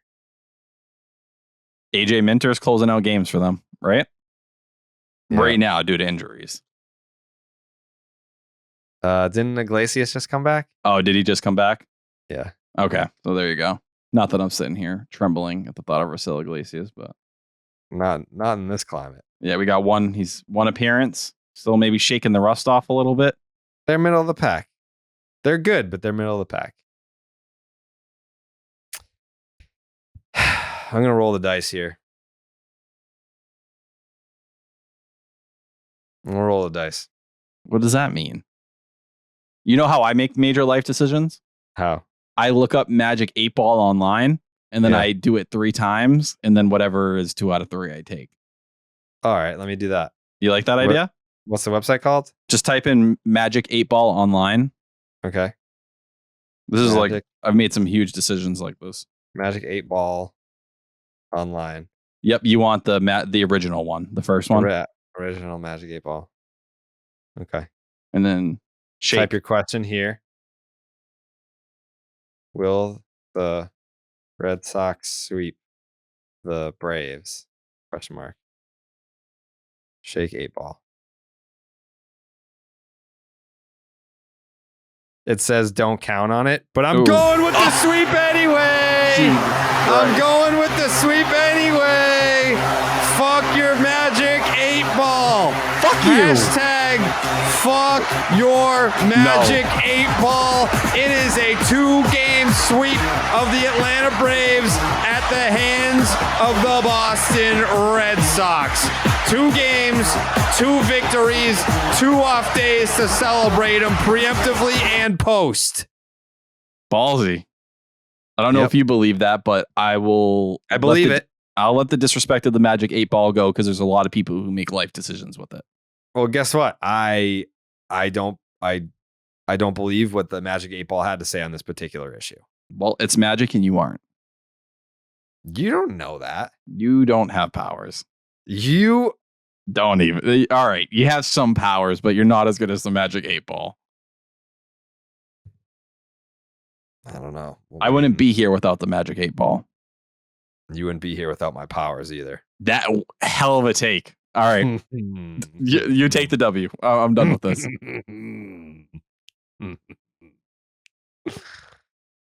Well, looks like it's going to be a sweep. It's just me and Jake against the world. I hope you're right. I don't have the Yeah, balls. Well, it's a series to pay attention to. It was a great series between the Braves and Orioles too. That was kind of a dogfight. That's probably the barometer, and the Braves won the series. Yeah, that's where you should kind of figure out. You do it over 2 games. Hopefully, you can scratch one out. Yeah. Any final thoughts? Is that it? Right? Yeah, that's it. I think so. If you see me around Brockton in the coming days, stop, say hello, check if I'm okay, if I need water. Tell Tyler to take his shirt off if you see him running. I'll take it off. If someone comes up to me, I will take my shirt off and start running. Okay. You ever seen those Tim Tebow pictures of him running in the rain? Yep. That's what it looks like. Yep. I'm rooting for you. Say thank you. No, because I know you don't mean it. I do. I want you Fuck to look you. like Tim Tebow. I want you to look like Tim Tebow. I am Tim Tebow. You are Tim Tebow. You got this. Thank you. Thank you. Jake's takes?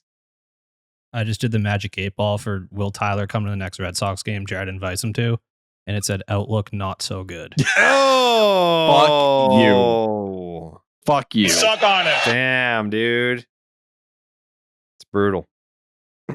I believe the 8 Ball on that one. Of course you do. Well, I mean, it's just, we have history. I just asked, does Caleb Orr and Bobby Delbuck absolutely blow at baseball? It said obviously. Well, that's not like you can't predict that you're asking for its opinion. You don't know That's how not the how- Magic 8 Ball works. Shut up. Spare me. That's not how an 8 Ball works. It's not how an 8 Ball works. Everyone enjoy your off day. We'll be back on Wednesday to drop on Thursday, and then Thursday it might be a pretty big content day for us. Woo. So enjoy it. Enjoy the double off day, and we'll be back with more Name Redacted podcast in just a few moments. Buenas noches, amigos.